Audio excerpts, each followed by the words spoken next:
Misalnya disebutnya penelitian tindakan kelas, ada juga boleh penelitian dari penelitian dan pengembangan. Jadi empat jenis penelitian ini itu sangat kita kenal, saya kira teman-teman guru di S1 dulu dipelajari ini. Mungkin alumni fisika itu kalau di zaman bapak-bapak ibu-ibu sekalian waktu kuliah dulu tidak ada mata kuliah kualitatif ya, penelitian kualitatif, pendekatannya atau metodenya, paradigmanya kualitatif. Sekarang ini ada mata kuliah itu masuk di. Jadi saya selesai sehingga rasanya mata kuliah itu ada. Dan saya bawakan itu mata kuliah itu. S2 juga demikian. Uh, Kalau di misalnya sebagai contoh di S2 pendidikan fisika itu, ya metodologi penelitiannya larinya ke kuantitatif. Diajarkan juga kualitatif sedikit. PTK sedikit sekali pertemuan dan R&D juga sekali pertemuan. Secara keseluruhan, artikel itu bisa dibuat dari hasil penelitian. Yang kedua, bisa juga dibuat dari analisis kritis dari isu yang sedang booming. Kalau dulu saya sampai tahun lalu, saya sejak 2016 sampai 2017 itu, saya kebetulan selalu menjadi yuris di penilaian tendik berprestasi, Direktorat Guru dan Tenaga Pendidikan. Itu ada namanya lomba bagi pengawas, kepala sekolah, guru. Guru karena tendik, amdi tendik maka yang di dan diurusi adalah tendiknya saja. Ada kepala sekolah, ada pengawas, ada tenaga administrasi sekolah, ada laporan dan sebagainya. Itu dia membuat ada namanya karya best practice. Best practice itu sebetulnya adalah kajian-kajian kritis dari isu yang sedang pengawas atau kepala sekolah terapkan untuk kemajuan sekolah. Jadi itu bisa dibuat dari sana artikel itu. Berikutnya kita lihat bahwa sebetulnya apa sih isinya artikel itu? Apa yang harus kita siapkan dalam membuat artikel? Saya kira teman-teman ini sudah tahu bahwa dulu ketika membuat skripsi D1, kita namanya kaji dulu undang-undang. Undang-undang itu letaknya paling tinggi. Dan memang kalau kita buat latar belakang pendahuluan itu kan dimulai dari undang-undang dulu yang dicari. Baru turun di bawahnya ada peraturan pemerintah. Kalau tidak ada itu ya tidak apa-apa. Kalau kita mau mulai dari misalnya Permendikbud tidak masalah. Kalau kita mau mulai dari Undang-Undang Pendidikan ada nomor 20 tahun 2003,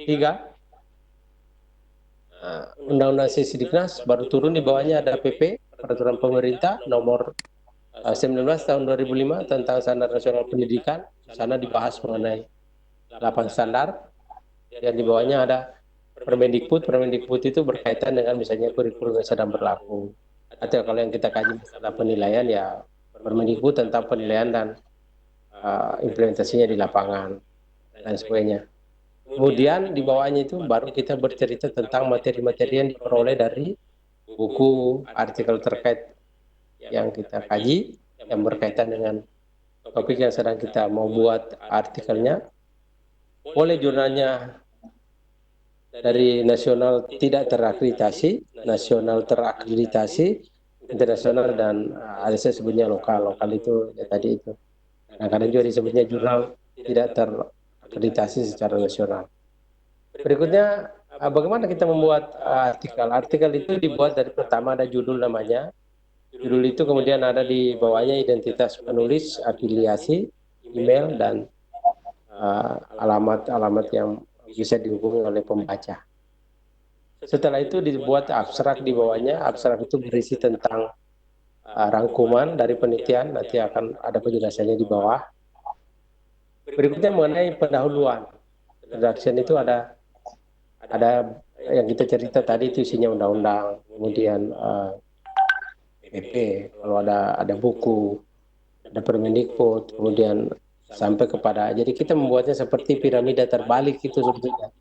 Mulai dari yang luas dulu kita bahas sampai ke yang kecil-kecil. Setelah sampai di yang kecil udah berhenti sampai di situ, selesai introduction, pendahuluan. Nah, kalau jurnal itu yang kita tuju misalnya mempersyaratkan introduction itu berkaitan dengan pendahuluan dan kajian pusakanya, maka bagian pertama itu introduction itu uh, memuat tentang pendahuluan dan kajian pustaka. Ada juga yang memang mengatakan introduction khusus kemudian literatur review khusus, baru berikutnya ada di bawahnya metode risetnya, kemudian ada hasil dan diskusi, kemudian kesimpulan. Setelah itu ada referensi. Nanti akan saya cerita masing-masing apa isinya tentang hal yang saya katakan tadi di atas. Mulai dari judul, abstrak, introduction, literature review, research method. Research method itu metode penelitian ya. Kemudian ada hasil dan diskusinya, simpulan dan referensi.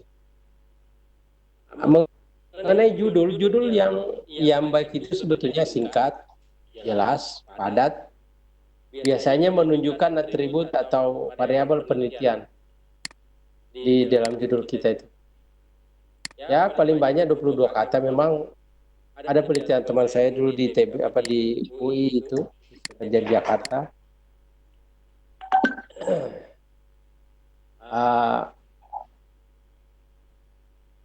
Kalau judul yang baik itu, judul yang baik adalah ya di sekitar 10 atau di antara, pokoknya semakin sedikit tetapi menggambarkan apa yang ingin ditulis, apa yang ingin disampaikan, itu ada kelihatan di sana.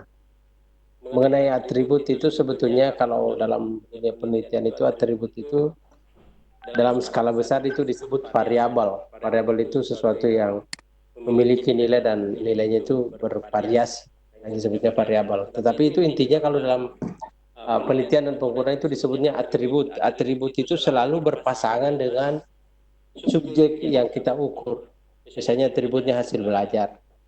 Hasil belajar itu siapa yang kita ukur? Biasanya siswa. Jadi hasil belajar siswa itu disebutnya variabel penelitian.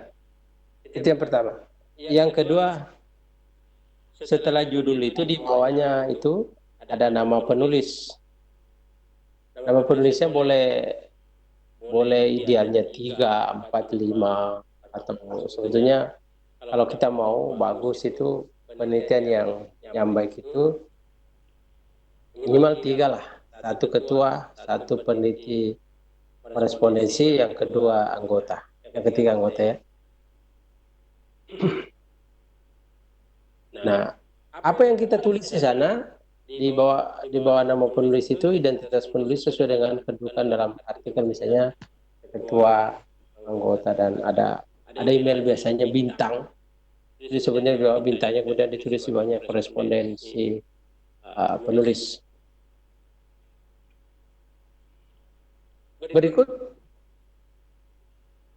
ada yang paling penting adalah email harus jelas. Kenapa? Biasanya kalau masuk kita di Google Scholar itu, Anda masuk di Google, buka internet itu, masuk Google ketik Google Scholar, baru tulis nama yang Anda akan cari, itu ada di sana diidentifikasi itu. Seperti saya, kalau Anda mau misalnya cari artikel yang saya sudah terbit sekarang ini, itu Anda masuk di Google, kemudian ketik Google Scholar, baru ketika Google Scholar muncul, Anda ketik nama saya, Harudin Narafa. Itu ada nama saya yang dikenal oleh Sinta. Dari situ Anda bisa lihat ada artikel saya yang pernah saya tulis. Kira-kira yang terdeteksi itu mulai saya ada di tahun 2000, ada tahun 97 namanya. Penelitian itu ada di apa namanya arsipnya ITB, ada judul tesis saya di sana. Sampai tahun 2020 sekarang ini ada tulisan saya di situ. Jadi itu alamat email itu penting. Kenapa? Karena untuk dikenali oleh Google, sehingga kalau ada judul yang sama, tempatnya sama, persis sama, kalau emailnya berbeda, nah nanti ditelusuri siapa yang plagiat, siapa yang bukan. Oke ya. Berikut contoh judul itu ada judul saya tulis, ini publikasi internasional saya, tapi ini dalam proses menunggu terbit, jadi diakseptif oleh ada jurnal di New Zealand, ada di apa namanya Venezuela. Venezuela itu ada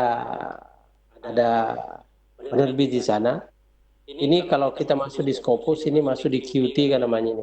Ya masih ada lah di bawahnya Q4. Saya beri judul peranan konsep diri, kemudian efikasi diri, dan motivasi terhadap hasil belajar fisika.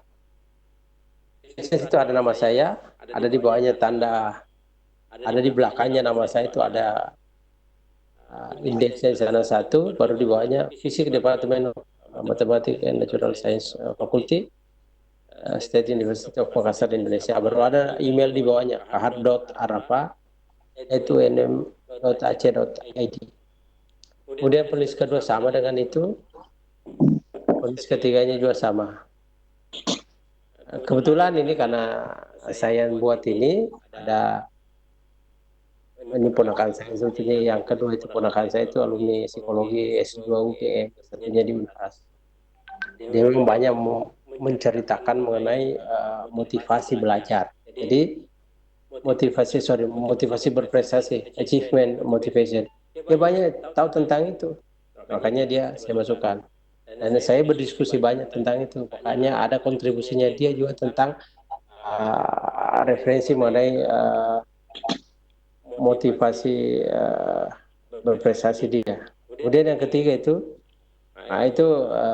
saudara saya, kebetulan dia guru besar di Unhas dan dia banyak tahu tentang publikasi dan cerita tentang motivasi belajar juga, selefikasi dan self konsep diri dan efikasi diri. Makanya ya berkolaborasi kita. Anda lihat di situ ada dua universitas lah. Nah ini sama saya sebetulnya kalau teman-teman di lapangan itu mau meneliti bareng, saya dari SMP 5. Kalau Pak Samsir misalnya SMP 1, Pak Ismar SMP 4. Saya misalnya sebagai anggota atau apalagi itu namanya koresponden darinya itu, maka peluang diterima kalau bervariasi begitu afiliasinya besar juga. Kenapa? Karena itu dibuatnya lintas sekolah lintas perguruan tinggi misalnya. Itu yang judulnya tidak terlalu panjang, jadi peran konsep diri dan efikasi diri terhadap motivasi berprestasi dan hasil belajar fisika, kayak itu judulnya. Kemudian abstrak itu tergantung. Kalau biasanya jurnal yang kita mau tempati publikasi itu mempersyaratkan berbahasa Inggris semua, makanya tulisannya isinya abstrak mulai dari judul sampai kesimpulan itu harus berbahasa Inggris. Tapi kalau dalam negeri biasanya bahasa Indonesia, paling abstraknya yang ada abstraknya bahasa Indonesia dan ada ya, berbahasa Inggris.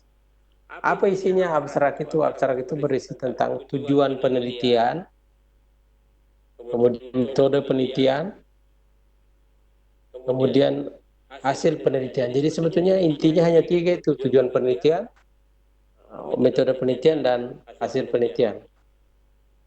Dan biasanya paling di bawah itu ada diakhiri dengan keyword. Keyword itu kata kunci ya. Kata kunci itu kata, bukan kalimat, kata. Jadi misalnya nanti ada contohnya di bawah. Tetapi ini mengenai keyword itu ada juga orang yang menulis kalimat, tetapi kan kalimat itu adalah dibentuk oleh minimal dua kata kan.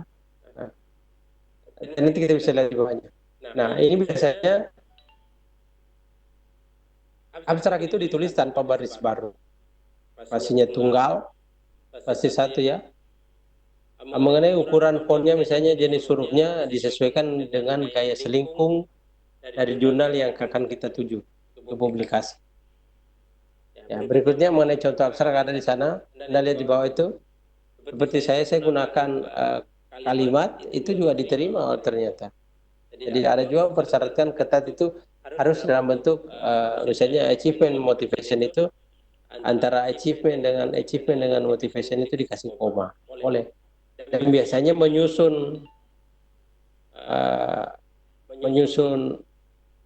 urutan itu dimulai dari urutannya A, B, C, D dan seterusnya sampai Z. Anda lihat itu achievement motivation mulai dari A.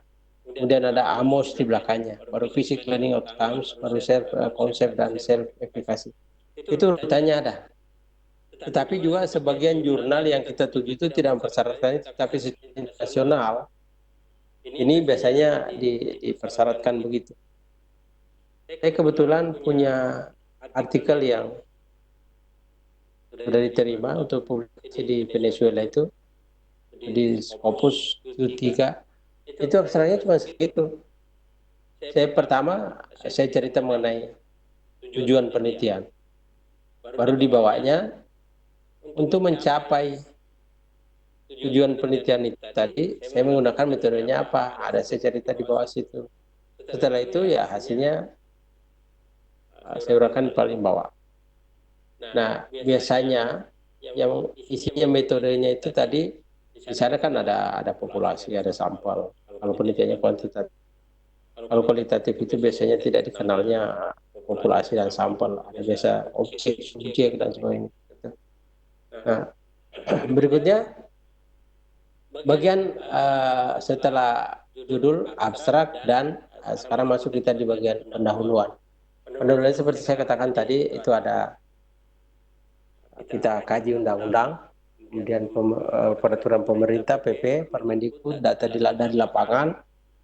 Data dari lapangan maksudnya temuan-temuan kita yang atau ada penelitian terdahulu yang relevan dengan yang sedang kita mau publikasi, itu dimasukkan di sana. Kemudian rasional. Rasional ini biasanya disusun berdasarkan ya penelitian yang pernah dilakukan oleh orang lain, kemudian juga dibuatkan rasionalnya. Dalam penelitian-penelitian seperti saya di disertasi saya, ada rasional yang saya bangun di situ di apa namanya di bagian terutama di bab 2-nya. Bab 2 itu ada rasional yang kita bangun. Kalau di skripsi itu namanya kerangka pikir. Rasional yang kita bangun di situ. Jadi antara teori yang sudah kita kemukakan dengan hasil-hasil penelitiannya orang lain yang kita baca, baru kita bangun rasional di situ. Oke, jadi itu. Kemudian di bagian kajian pustaka itu berisi tentang teori tentang variabel yang kita sedang bahas, yang sedang setelah selesai diteliti ya. Berikutnya buku-buku, mungkin buku-buku asing dan buku-buku dalam negeri. Biasanya buku asing itu kenapa harus ada? Bukankah orang Indonesia banyak menulis buku juga? Tapi kalau ini publikasi kita internasional, biasanya yang dibaca orang itu adalah buku-buku yang dari luar, dari luar negeri. Sedapat mungkin kita kajilah buku-buku yang top lah ceritanya berkaitan dengan variabel yang kita teliti. Kemudian ada juga penulis dalam negeri, bukan bukan haram dalam negeri, boleh.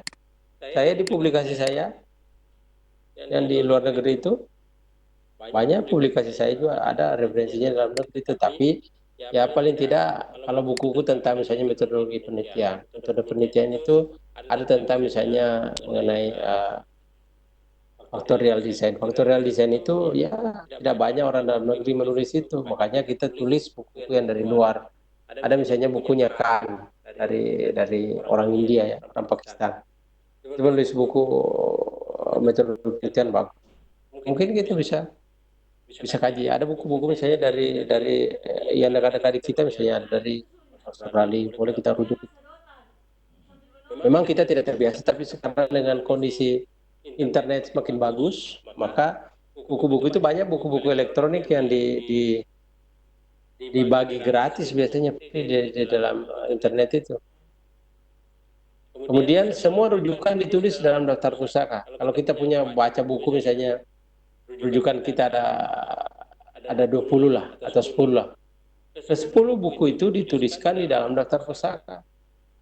Baru setelah itu tadi ada kerangka pikir dan terakhir hipotesis jika ada. Penelitian-penelitian kuantitatif yang dilakukan terutama teman-teman di fisika itu biasanya ada hipotesisnya itu. Makanya letaknya hipotesis itu, karena di hipotesis itu adalah jawaban sementara terhadap masalah yang kita sedang teliti.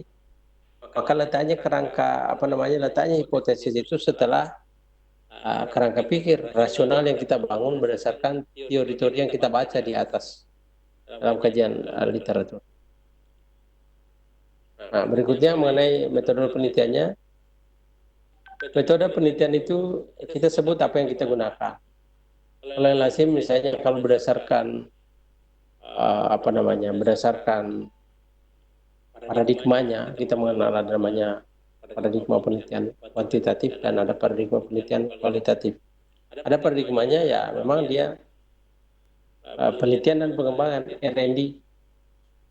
Kemudian kalau kita gunakan di metode di kuantitatif misalnya dikenal populasi. Nah, populasi itu kan sebetulnya begini.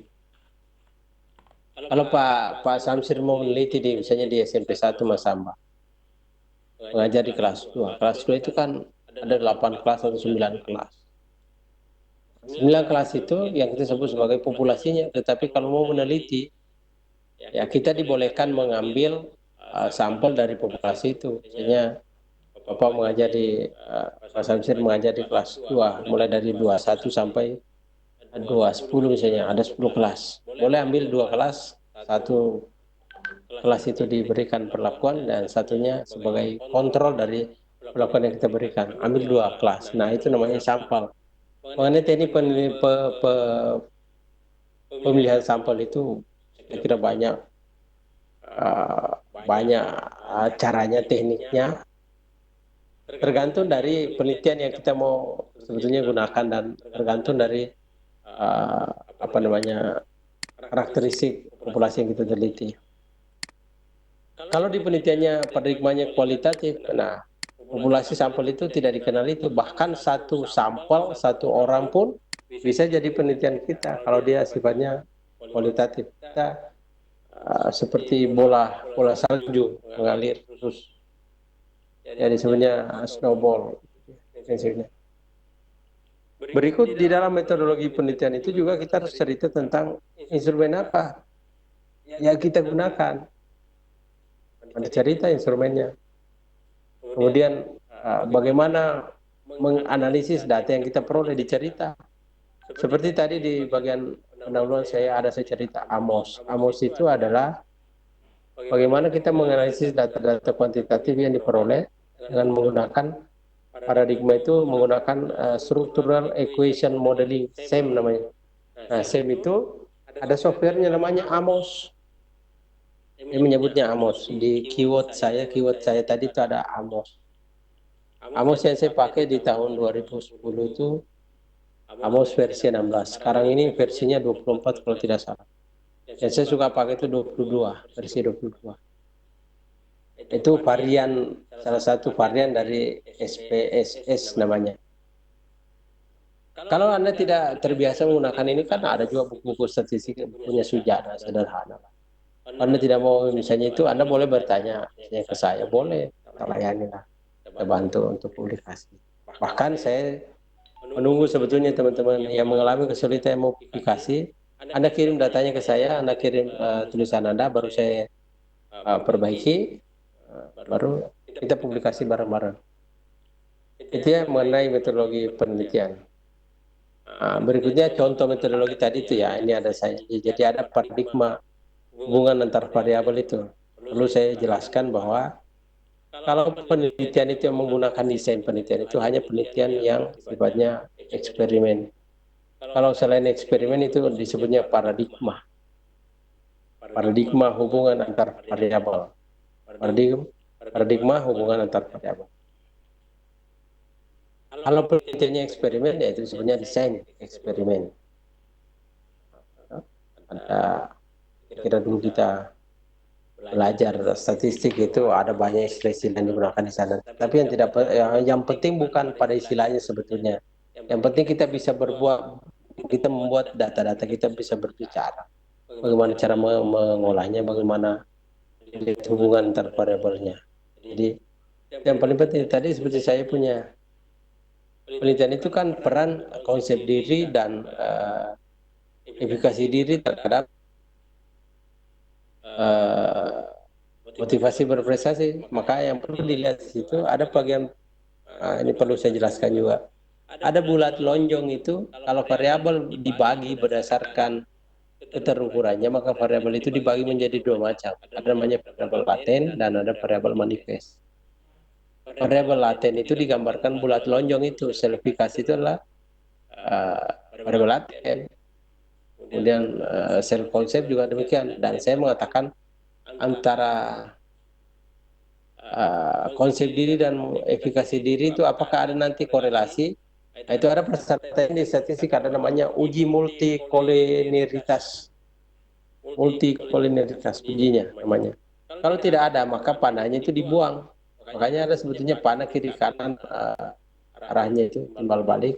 Ada antara sertifikasi dengan self concept itu dibuat panah. Tetapi ini untuk penelitian saya itu ternyata tidak ada hubungannya. Maka saya harus yakin bahwa sertifikasi dengan self concept itu benar-benar dia variabel yang terpisah, tidak saling mempengaruhi. Oleh karena itu, kalau dalam penelitian biasa variabel itu namanya variabel bebas. Kalau begini namanya variabel endogen. Variabel endogen dengan di belakangnya itu ada achievement motivasi berprestasi, itu disebutnya variabel eksogen namanya itu. Kalau berdasarkan letaknya ya, tapi kalau berdasarkan keterukurannya tadi, variabel itu hanya dibagi menjadi dua. Ada namanya variabel laten dan variabel manifest. Variabel laten adalah variabel yang tidak bisa diukur secara langsung. Ia bisa diukur melalui indikator-indikatornya. Makanya ada di atas dan di bawahnya itu ada tanda kotak itu. Itu yang diukur. Nah, setiap yang diukur itu pasti ada kesalahan. Makanya ada errornya di atasnya itu, bawahnya ada error. Dan sebelah kanannya itu ada error itu di belakangnya, yang tanda-tanda kecil itu. Tapi sebetulnya ini tidak terlalu penting. Kalau Anda tidak, misalnya Anda mengalami kesulitan di situ untuk menganalisis itu, saya kira juga penelitian teman-teman untuk untuk naik pangkat itu, kalau teman-teman guru tidak harus rumit begini analisisnya. Ada contoh yang lain kita bisa kita gunakan ya, analisisnya juga sederhana lah. Kalau paling misalnya kalau Anda punya variabel itu ada variabel bebas dua, ada variabel intervening, variabel antaranya, baru ada variabel terikat di belakang, itu paling kita pakai korelasi atau regresi biasa, regresi linear berganda lah. Y sama dengan A ditambah minus plus minus BX begitu. Itu segera di penelitian-penelitian korelasi itu biasa banyak. Ini penelitian korelasi juga, tapi sifatnya dia struktural equation modeling. Berikutnya mengenai hasilnya itu biasanya menuju kepada rumusan masalah. Kalau rumusan masalahnya ada 4 misalnya, maka minimal di hasil dan diskusi itu ada 5 kita poin-poin besar. Yang pertama mengenai analisis deskriptifnya kita tempatkan di bagian A, dan B itu berdasarkan urutan dari rumusan masalah. Kenapa? Karena penelitian itu kan dilakukan untuk menjawab rumusan masalah. Jadi kalau rumusan masalahnya 4, ya minimal 4 juga lah analisis datanya, kajian datanya. Bagaimana menyajikan data? Data itu biasanya kalau terutama data-data deskriptif ya, bisa berupa tabel, gambar, grafik, histogram, box plot. Ini saya kira teman-teman paham semua mengenai ini. Kalau ada kesulitan mengenai ini, saya bisa bantulah. Tetapi yang mau naik pangkat ini yang lama dia 4A misalnya, 4B atau 4B lama dia belum bisa 4C, ya silakan, mari kita publikasi bareng. Banyak jurnal-jurnal di Makassar itu.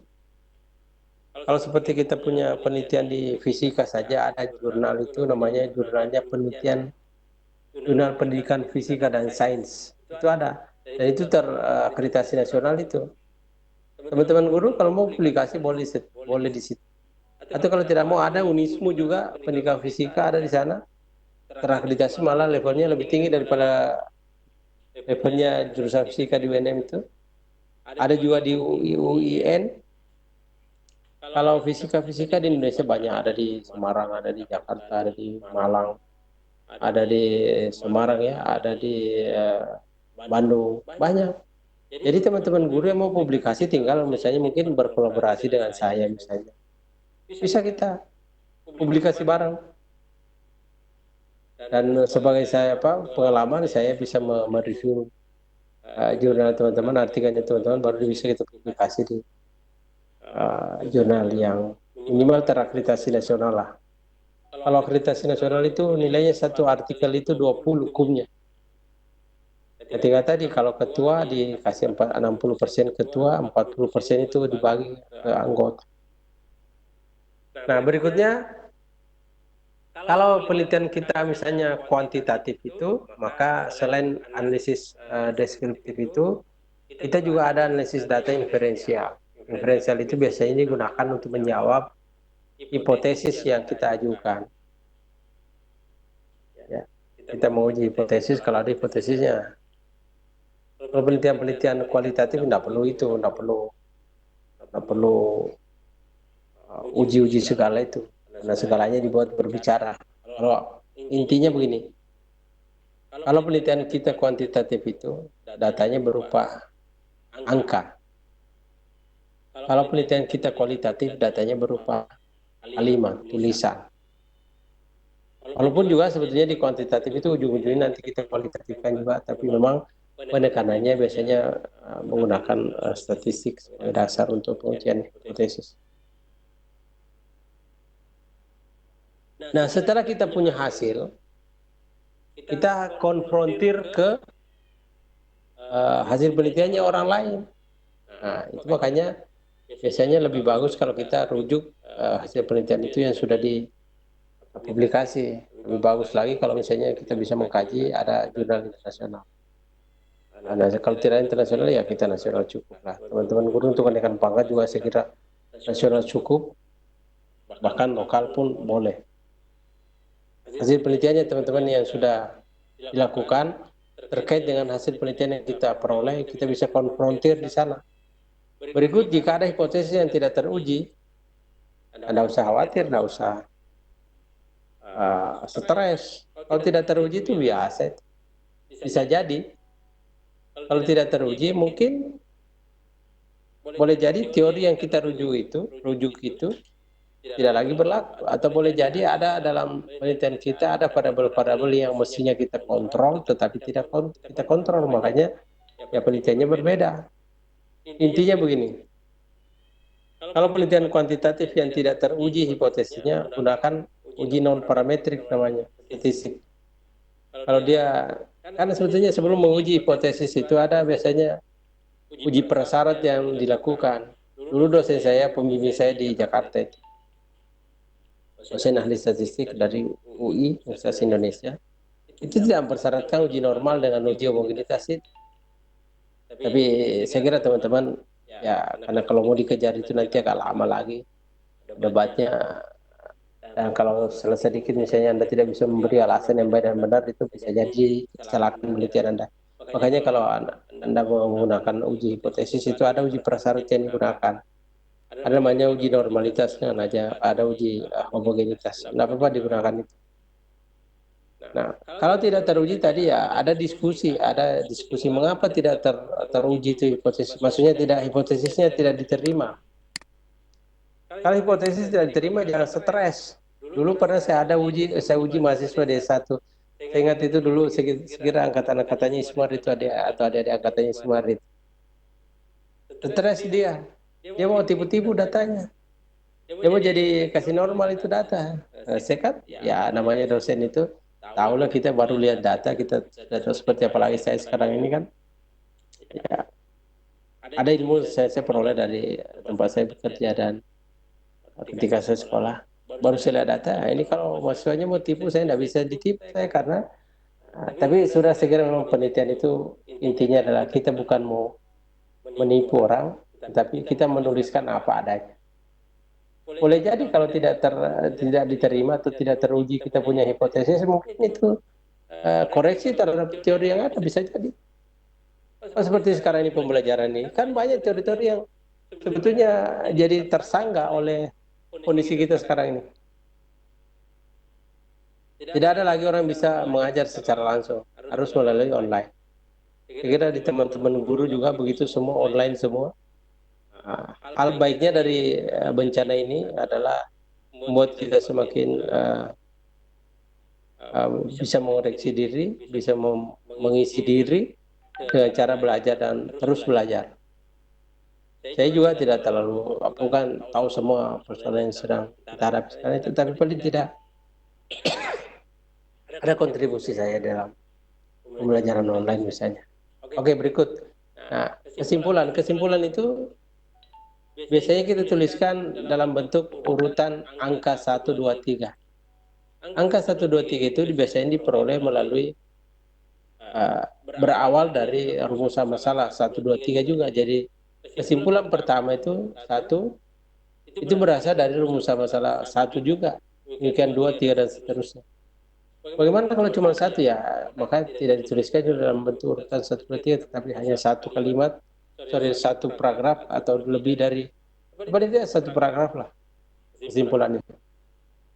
Isinya kesimpulan adalah singkat, jelas, dan itu terutama jawaban dari rumusan masalah atau hipotesisnya yang kita buat di bab 2 tadi atau di bagian kedua. Nah, yang tidak kalah pentingnya di dalam publikasi itu ada namanya ucapan terima kasih. Ucapan terima kasih itu ditujukan kepada biasanya pemberi dana. Siapa memberi kita dana dalam, atau sponsor bahasa kerennya dalam penelitian itu. Ya kalau tidak ada, biasanya ucapan terima kasih ini, ya kalau guru itu kan idealnya berterima kasih kepada kepala sekolah, atau misalnya berterima kasih kepada pendidikan tinggi yang tempatnya Anda konsultasi, sebut nama di situ.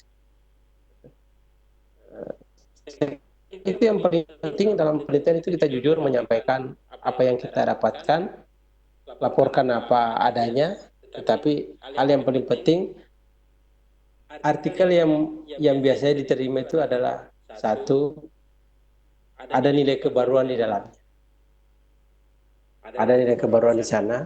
Mungkin judulnya relatif sama dengan penelitian pernah dilakukan orang, tetapi ada sesuatu temuan kita yang berbeda dengan temuannya orang lain sudah dipublikasi, atau pendekatan kita berbeda, relatif berbeda dengan pendekatan orang lain. Maka hasilnya saya lihat sih, kalau saya punya penelitian itu publikasi, terutama belakangan ini, karena saya juga akhir-akhir ini fokus daripada tidak ada kerja juga lagi.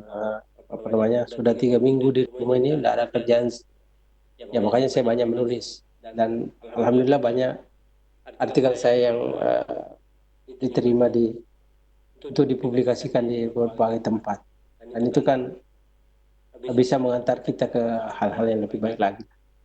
Terakhir yang paling penting, referensi atau daftar pustaka itu. Dalam daftar pustaka itu biasanya yang banyak itu sebetulnya ada menggunakan, ada namanya APA, namanya American Psychological Association. Itu biasanya nama family name-nya yang kita rujuk bukunya, kemudian yang disebut family name adalah last name, nama terakhirnya, kemudian nama awal itu disingkat dan nama tengah disingkat. Kalau lebih dari 3 orang biasanya disebutnya dan kawan-kawan. Dalam bahasa Inggris disebutnya et al. Baru titik, baru tahun, baru judul buku, penerbitnya, dan kota tempat terbit, titik 2, siapa penerbitnya. Kalau ada juga jurnal itu yang dituju, misalnya gaya selingkungnya, mengatakan tidak perlu ditulis nama penulisnya di kajian pusakanya, atau mulai dari introduksi sampai kesimpulan. Yang ditulis biasanya bentuknya kurung kurawal itu 1, kurung kurawal 2, tutup ya, baru 2, 3, dan seterusnya. Pengalaman saya, kalau dalam negeri, ITB itu menggunakan kajian pusakanya, ya referensinya itu dituliskannya dalam bentuk angka, dan di bagian belakang referensi itu, angka itu yang baru kelihatan judul bukunya di belakang, nama pengarahnya dan sebagainya. Nah, Paling bagus kalau artikel itu kita tulis itu sebetulnya di kajian teori itu rujukannya buku. Kalau hasil-hasil penelitian dan di introduction itu berkaitan dengan jurnal-jurnal yang kita jadikan rujukan. Saya kira itu Pak Samsir, saya kembalikan ke Pak Samsir, nanti kita bisa diskusikan. Baik, terima kasih Pak Tahar tentang penjelasan. Ya. Bapak boleh? Ya, baik, di sini materinya seru sekali, 103 peserta hadir, Bapak. Kita akan buka sesi tanya jawab. Ya. Jawab 3 tangan, tidak di kolom chat ya. Sekarang saya akan mulai dulu S1945. Silakan Pak Asep pertanyaannya.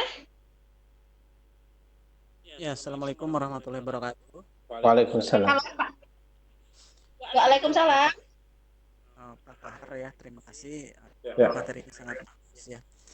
Saya ada 2 pertanyaan. Yang pertama, apa perbedaan antara artikel dan jurnal yang terbitkan biasa dengan misalkan Scopus ya. Ya. Scopus. Itu kenaikan pangkat guru. Untuk manfaatnya untuk kenaikan pangkat guru. Yang pertama itu. Yang kedua tadi menarik di hipotesis yang tidak teruji ya. Ada diskusi. Misalkan kalau untuk eksperimen kan, penelitian eksperimen itu bisa kita mudah, misalkan kelas kontrol sama kelas eksperimen ya, dua kelas itu bagaimana kita menganggap di evaluasi program atau di R&D. Itu aja mungkin Pak. Ya. Ibu Baik, Pak Tahar. ya. Sudah tertangkap pertanyaannya? Baik, silakan ditanggapi Pak, baru nanti kita ke pertanyaan kedua, biar nanti nggak bingung, siapa tahu pertanyaannya sama, jadi tidak bertanya lagi. Silakan Bapak. Oke, baik. Ini kebetulan Pak Asep itu nggak jelas suaranya tadi ada. Tapi saya intinya saya bisa menjawab bahwa pada bagian artikel itu biasanya tempat yang jurnal yang kita akan tuju sebagai tempat publikasi kita, maka artikel kita sampaikan ke sana. Kemudian itu tadi, kalau dia sifatnya lokal itu maka kumnya biasanya 10 satu artikel. Kalau dia nasional terakreditasi itu kumnya biasanya 20. Kalau dia penelitiannya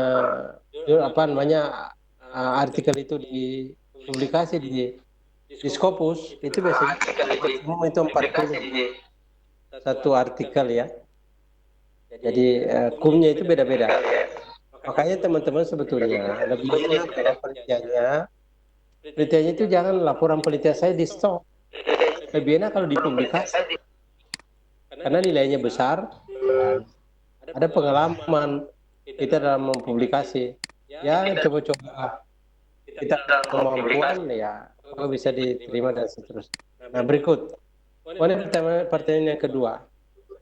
Saya ingin menceritakan begini. Ada namanya evaluasi program. Evaluasi program itu saya lupa sebut tadi sebagai sumber untuk dijadikan artikel ya. Artikel kita sumbernya dari penelitian. Mulai dari penelitian evaluasi program. Evaluasi program itu di bawahnya ada namanya evaluasi program. Kalau evaluasi program baiklah. Ada namanya program. Kalau Ibu Mi kok suaranya agak ada resonansinya nih. Ehonya panjang nih Bu. Sebentar. Neng. Enggak, saya enggak Pak. Oh saya kok gitu ya? Enggak berbicara kok. Ada pantulannya sih. Oke, Pak, saya mau dengar ya. Ya, dengar Pak. Tapi itu betul ada pantulannya ke sini. Gak jelas ini suaranya. Saya nggak ngomong, Pak. Pak Asep bisa diulangi? Enggak sih, saya kalau saya ngomong itu ada suara pantulannya, Mbak. Nggak ada, Pak. Coba Pak diulang, Pak. Ini Pak Asep dengar ya, Pak Asep ya. Dengar Pak. Ya. Lanjut Pak. Mengenai evaluasi program, Pak Asep sebetulnya ada buku saya tulis itu mengenai evaluasi program itu. Kayaknya sih lagi COVID sekarang. Pak Asep, kalau boleh saya tahu tugas di mana, Pak Asep? Di sekolah Pak di Jakarta. Oh, di Jakarta. Iya. Ya. Ada Belajar di SD ya. Ya, saya juga Iya. saya alumni Rawamangun, Pak. Oh, iya iya. Ya. Dekat Pak. Ya. Nah, gini, evaluasi program itu biasanya ada program itu kok saya terganggu rasanya dengan ini. Tahunnya nggak bagus nih Pak. Evaluasi program itu ada namanya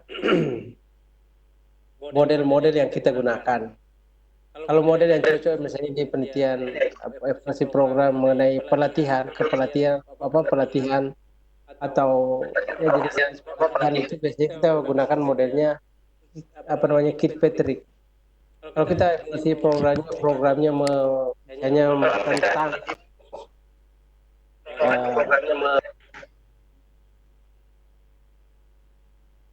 halo, kedengaran nggak? Mantul so. Kedengeran? Mikrofonnya Ya. TUMI ya. Jadi mantul TUMI. Iya, kayaknya saya nggak ngomong. Ngomong kok.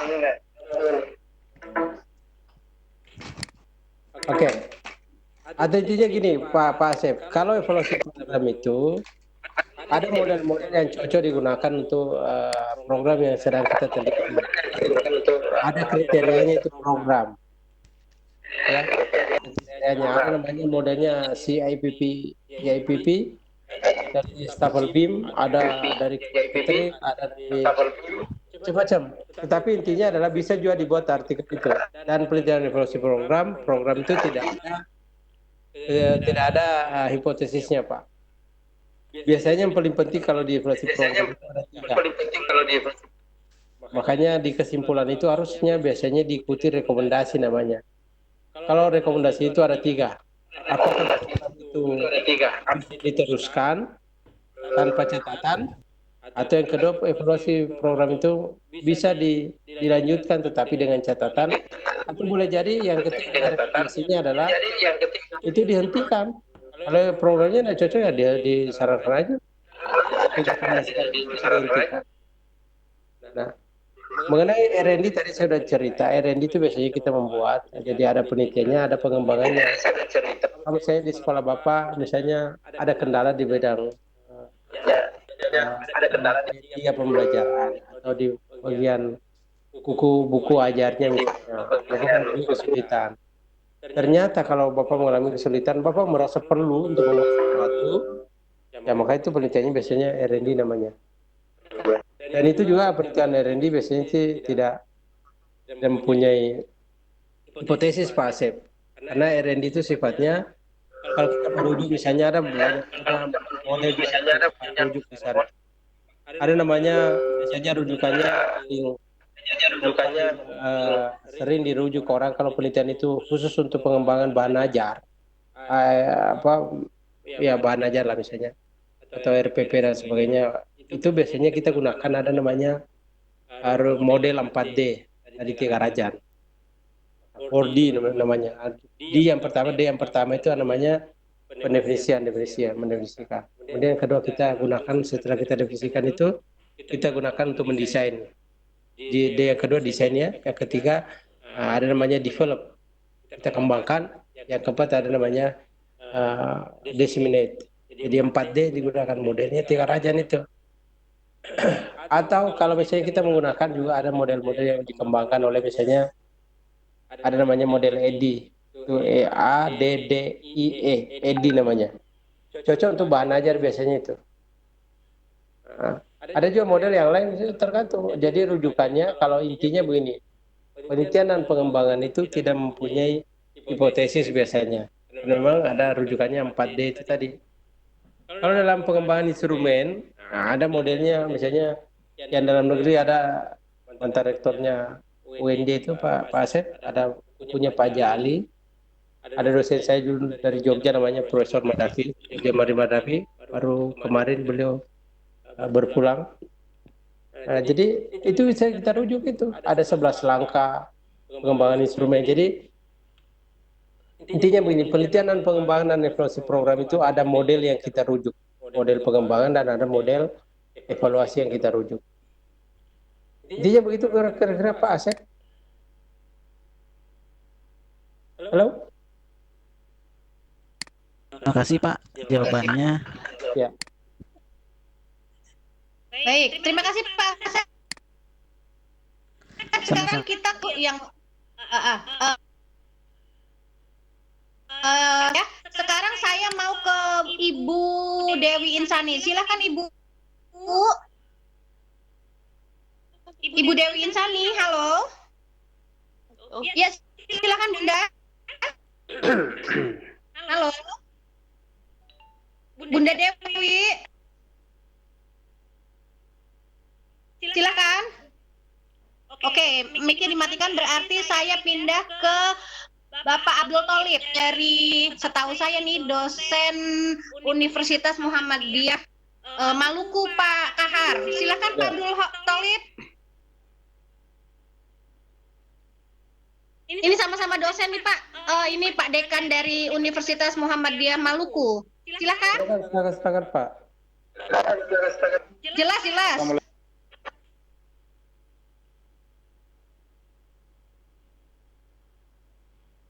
Bapak, oh mic-nya dimatikan. Bapak, ayo, silakan. Bapak Ahmad. Putus ya, Pak ya? Ahmad. Halo. Ya, silakan Pak. Oh iya. Mungkin ya. Prof singkat saja ya. Iya. Berkaitannya dengan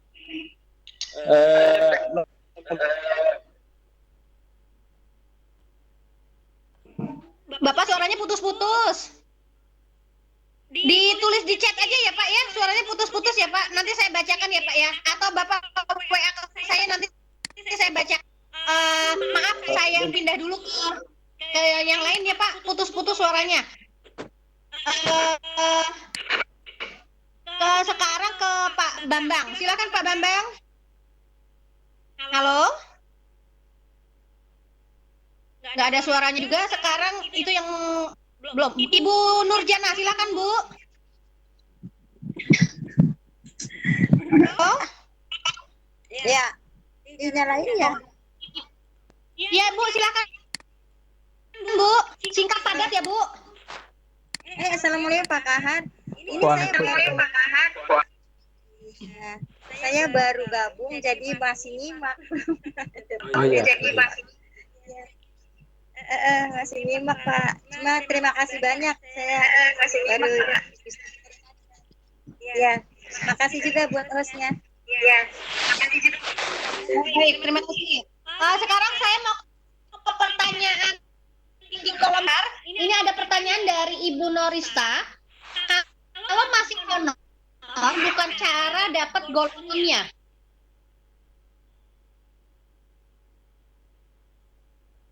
Halo Bapak, bisa dengar suara saya Pak? Halo, ya putus-putus Mbak Umi. Gimana itu? Baik, saya ulang pertanyaannya. SN, gimana cara golongannya? ASN. Jadi belum ASN tapi masih honor. Nah kalau honor bukan ASN, gimana cara golongannya? Guru Honor itu apa sebetulnya, bisa dapat golongan? kalau guru setahu saya, guru itu ada dua macam namanya. Ada guru ASN, ada guru P3TK namanya. Kalau ibu ada atau ada di antara dua itu, maka sebetulnya sistem golongan itu sama dengan ASN dengan P3TK.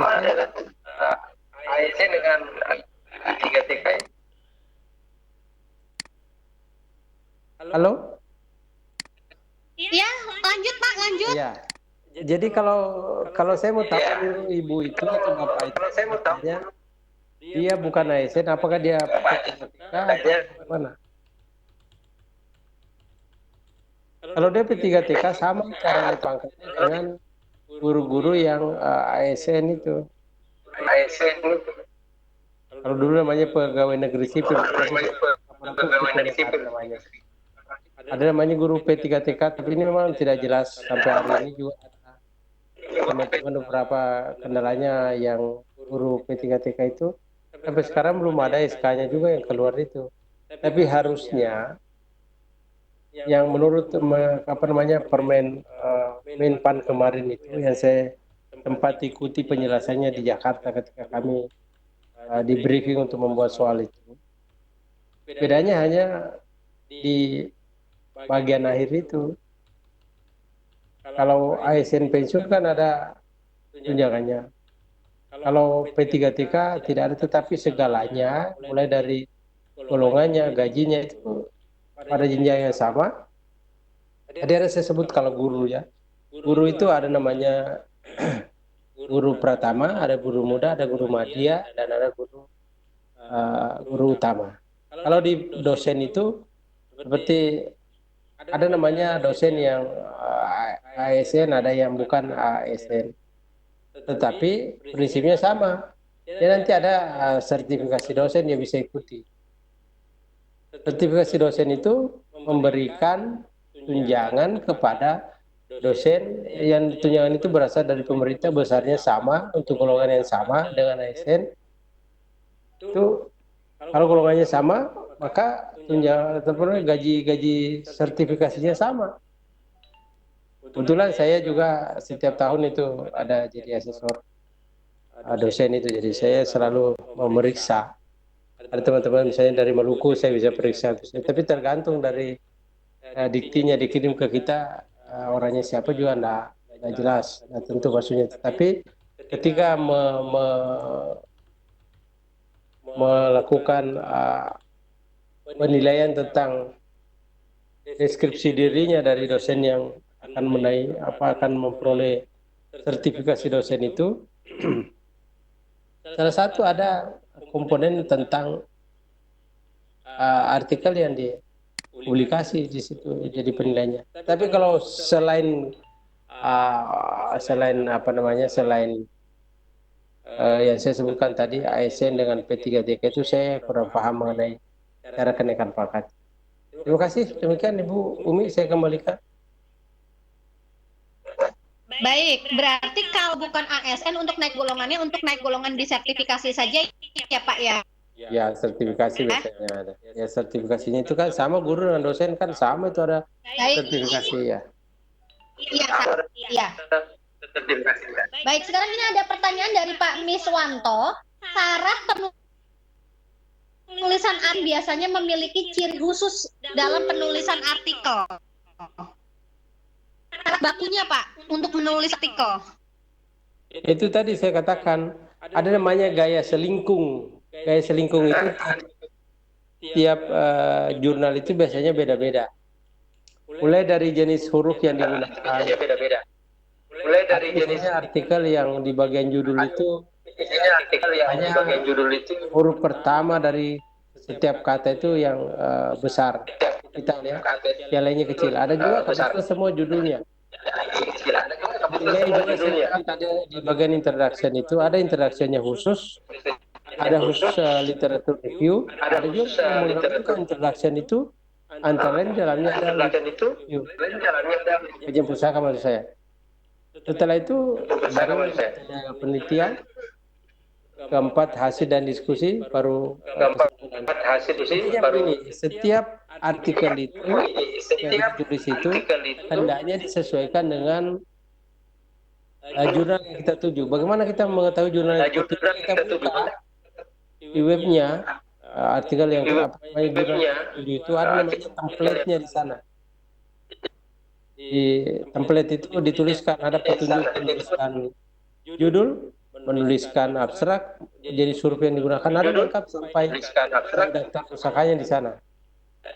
Jadi setiap artikel itu intinya adalah kita mau menerbitkan di mana dan itu kita harus ikut kepada peraturan ditetapkan oleh jurnal yang bersangkutan. Dan mengenai aturan itu biasanya ada template-nya. Setiap jurnal itu mau terakreditasi internasional, mau nasional, mau lokal itu ada template-nya biasanya disediakan. Itu ada tinggal masuk. Mana di mana kita bisa masukkan kita punya artikel itu. Ada memang biasanya di situ email, nomor emailnya yang kita tuju, baru kita upload ke sana. Kita akan baca dan dikasih masukan kembali. Biasanya di dalam artikel itu ketika mau diterbit itu ada dituliskan terima tanggal berapa, kemudian di-review tanggal berapa, disetujui untuk dipublikasi tanggal berapa, ada di situ biasanya di bawahnya bagian guru biasanya. Saya kira begitu Ibu Mi, saya kembalikan. Baik, berarti untuk persyaratan bakunya tinggal dilihat di webnya masing-masing. Biasanya ada panduannya ya Pak ya, dan gaya selingkuhnya ya. Iya, ada Baik. tempatnya. Baik. Sekarang pertanyaan ketiga dari ruang chat sebelum saya buka lagi sesi pertanyaan langsung. Pertanyaannya adalah seperti ini Pak, sebentar. Dari Ibu Septeria.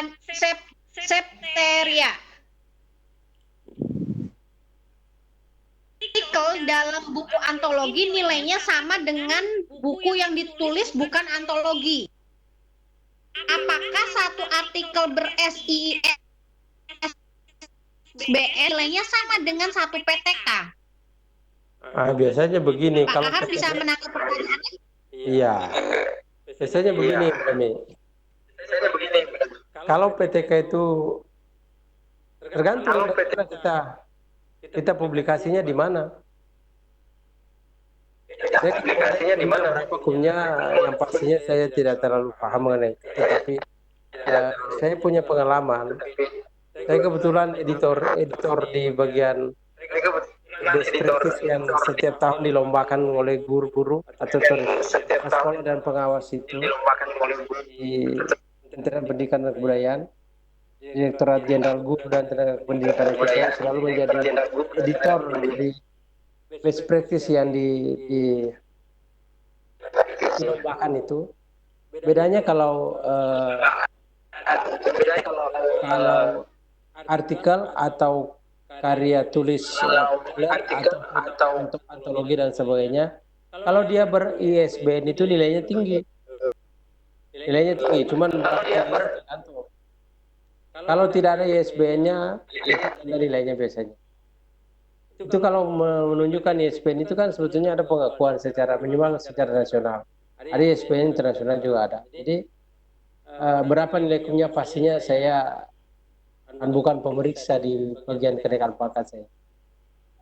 Saya tidak tahu. Tetapi intinya adalah begini. Saya punya artikel itu ada namanya artikel populer itu. Biasanya gaya penulisannya relatif lebih bebas di sana itu. Kalau artikel ilmiah yang dipublikasikan di jurnal-jurnal itu biasanya ya namanya artikel ilmiah itu kan harus ada datanya lengkap melalui penelitian dan sebagainya. Tapi kalau artikel yang ditulis dalam bahasa karya populer, karya ilmiah populer itu tulisannya tidak seperti rujukannya, ada introduction-nya, ada literatur review-nya, ada riset metodenya, ada result and discussion dan sebagainya. Bukan begitu, yang ngalir aja dia. Nah, intinya kalau dia ber-ISBN itu nilainya tinggi, tetapi kalau tidak ber-ISBN lebih rendah nilainya biasanya. Kalau kita dalam pendidikan tinggi itu ada namanya akreditasi. Akreditasi itu dari Dikti. Kalau dulu kan Ristek Dikti, kalau sekarang Dikti kembali ke Dikti. Kalau dia terakreditasi mulai dari 5, 4, 3, 2, 1, semakin tinggi, itu biasanya semakin tinggi itu maksudnya bergerak ke 1 karena dia ordinal dia. Dan semakin tinggi, semakin biasanya persyaratannya untuk menerbitkan di sana itu semakin tinggi juga kriterianya. Makanya tidak menutup kemungkinan setiap artikel yang terbit di jurnal itu boleh jadi mungkin 2 kali sampai 3 kali diperbaiki. Bahkan memang ada ditolak kita punya artikel misalnya. Kalau kita tidak bisa mengikuti persyaratan yang dipersiapkan oleh jurnal yang bersangkutan, maka kalau sudah 3 kali biasanya ditolak gitu kita punya artikel. Tapi pengalaman saya belum ada di situ. Saya tidak pernah ditolak saya punya artikel. Tapi intinya tadi itu Bu, kalau dia ber-ISBN itu biasanya hukumnya lebih tinggi daripada yang tidak ber-ISBN. Mau penelitiannya tindakan kelas, mau penelitian eksperimen, mau penelitian expose factor, mau penelitian kualitatif, tidak dilihat dari situ. Tetapi intinya di mana kita terbitkan, disitulah menjadi dasar untuk menghitung. Saya kira begitu Ibu Mi, saya kembalikan. Baik. Terima kasih Pak Kahar. Sekarang kita ke sesi tanya jawab langsung. Pak Kahar, ini ada Pak Dekan tetap pengen berusaha bertanya langsung. Saya persilakan ke Pak Ahmad Tolib. Silakan Bapak. Halo. Bapak, halo. Halo. Ya, silakan Bapak. Halo. Bisa dengar ya? Iya. Iya, Assalamualaikum Pak Kahar. Waalaikumsalam. Assalamualaikum. Waalaikumsalam. Saya dari Ternate, Pak, Maluku Utara, Pak. Oh iya. Siap. Kebetulan baru 2 kali ini kelihatannya asik ini untuk ikut kegiatan ini. Ya, salam kenal juga buat Bu Umi ya, Tri Lestari dari Bogor ya kalau tidak salah ya. Iya Pak, pertanyaannya yuk, Pak. Jangan nakal ya.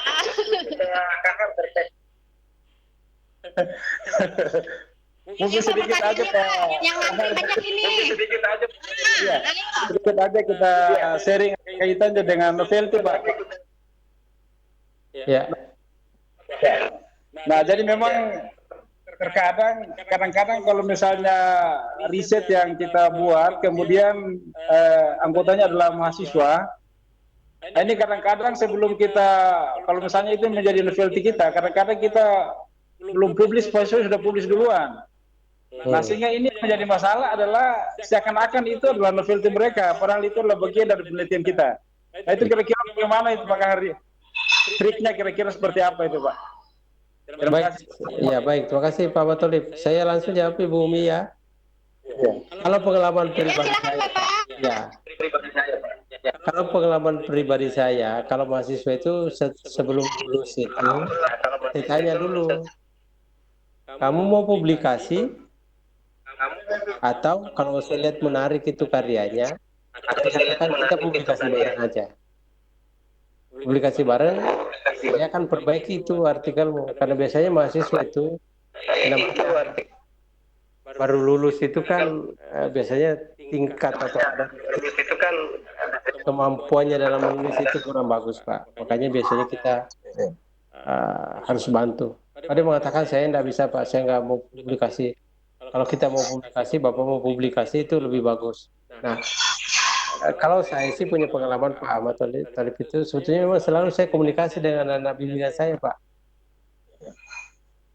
Kalau dia mau publikasi saya persilakan dia publikasi, maka saya tidak mencampuri urusannya itu. Tapi paling tidak kalau nama saya masuk di dalamnya sebagai anggota, saya harus baca dulu itu, jangan sampai dia juga ada unsur plagiarismenya segala di dalam itu.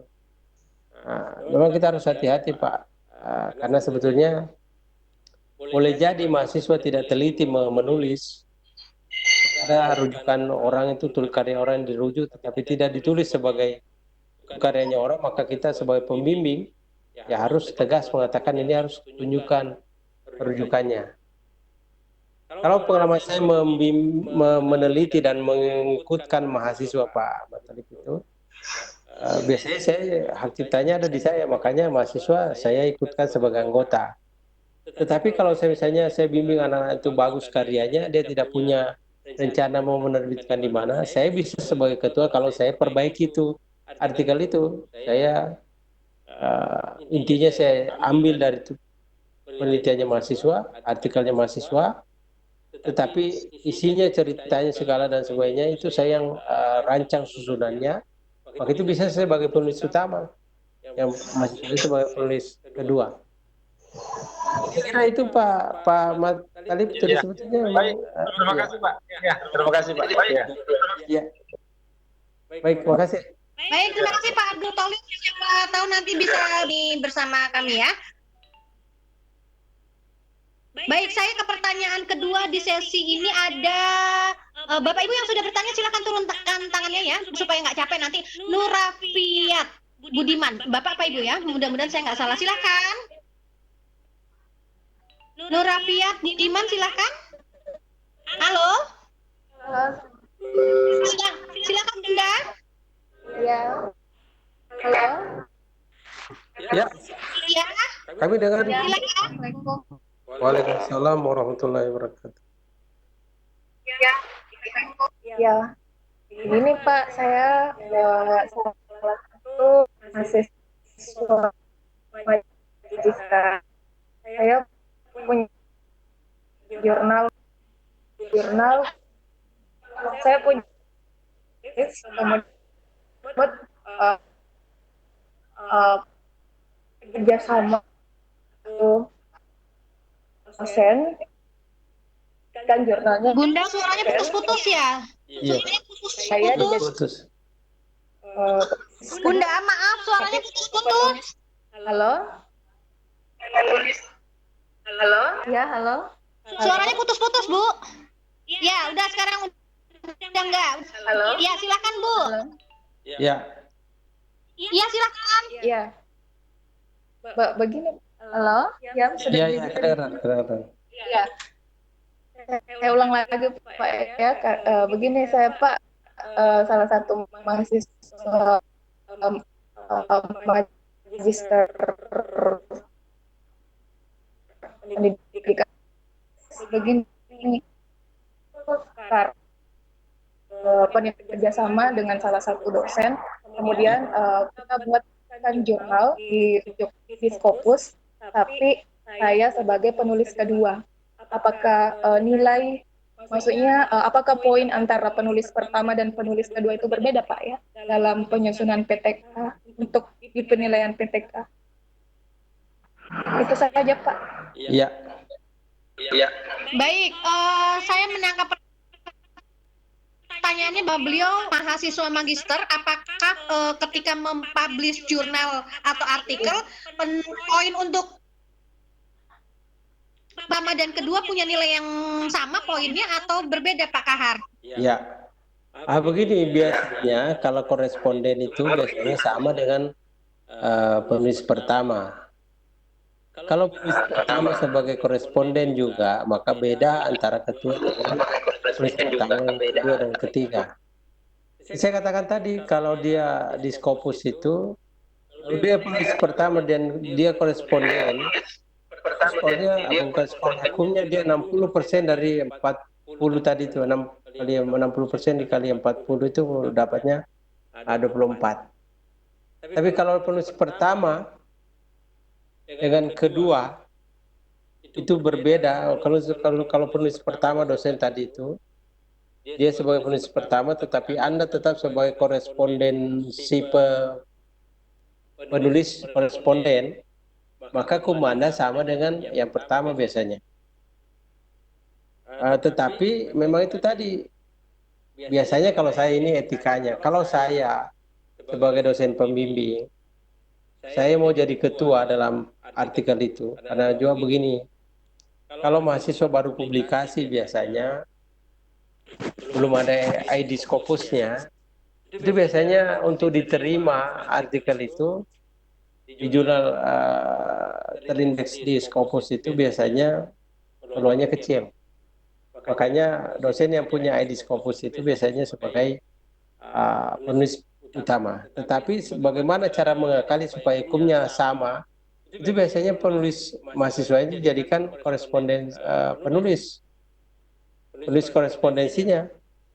Jadi segala isinya yang berkaitan dengan itu ditanyakannya kepada mahasiswa. Kalau ada orang bertanya, makanya email itu biasanya ada disebutnya bintangnya itu korespondensi, autornya ada penulis pertama, ada penulis kedua, tapi dia penulis korespondensi, maka hukumnya yang pertama dengan yang kedua itu sama. Tapi kalau dia tidak ada mengenai siapa koresponden penulisnya, biasanya hukumnya di penulis pertama itu 60% dan penulis kedua, ketiga, keempat dan seterusnya itu dibagi-bagi dari 40% itu.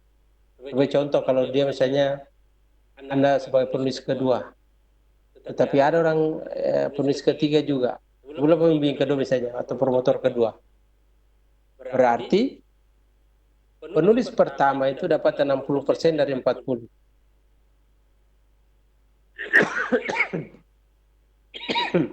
Kemudian kedua dan ketiga itu dapat 40% dari 40. Kemudian dibagi dua. Saya kira itu Bu Umi. Ya, saya kembalikan ke Ibu Umi. Perbedaan antara penulis, ya, berarti ada perbedaan antara penulis pertama dan penulis kedua ya, Pak ya. Poinnya ya. Kecuali kalau Baik. Ibu tadi itu bertanya itu dia koresponden. Dia nilainya sama. Baik. Sekarang kita ke satu pertanyaan langsung lagi Pak. Nanti kita baca chat ya Pak. Sekarang saya mau ke Pak Sukidi. Silakan Pak Sukidi. Terima kasih Ibu Umi. Iya. Assalamualaikum Pak Kahar. Waalaikumsalam Pak Sukidi. Iya Pak. Oke, terima kasih. Sebelumnya saya kenalkan, saya dari SMK Ngargoyos Gunung Pak, sebelah timur ujung Solo. Oh ya, ya Pak. Ya. Di proses yang tidak terulang diskusi. Tadi sampaikan bahwa mungkin teorinya sudah tidak relevan atau kedaluarsa.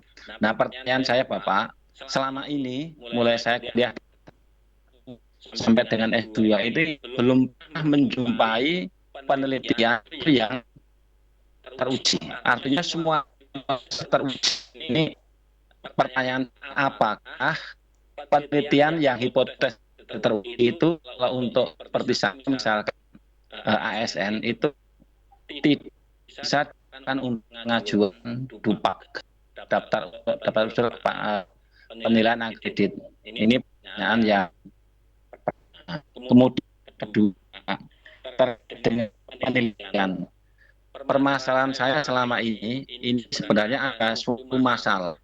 Kemudian teliti itu kami atau saya pribadi ini kesulitan di dalam mencari kajian teori, terutama buku. Kalau di internet barangkali kita bisa searching, tapi ketika dengan buku yang kekinian itu yang kesulitan, sehingga kami mau melakukan satu penelitian itu kadang-kadang terjebak pada kajian teori, sehingga ini yang menjadi masalah bagi saya.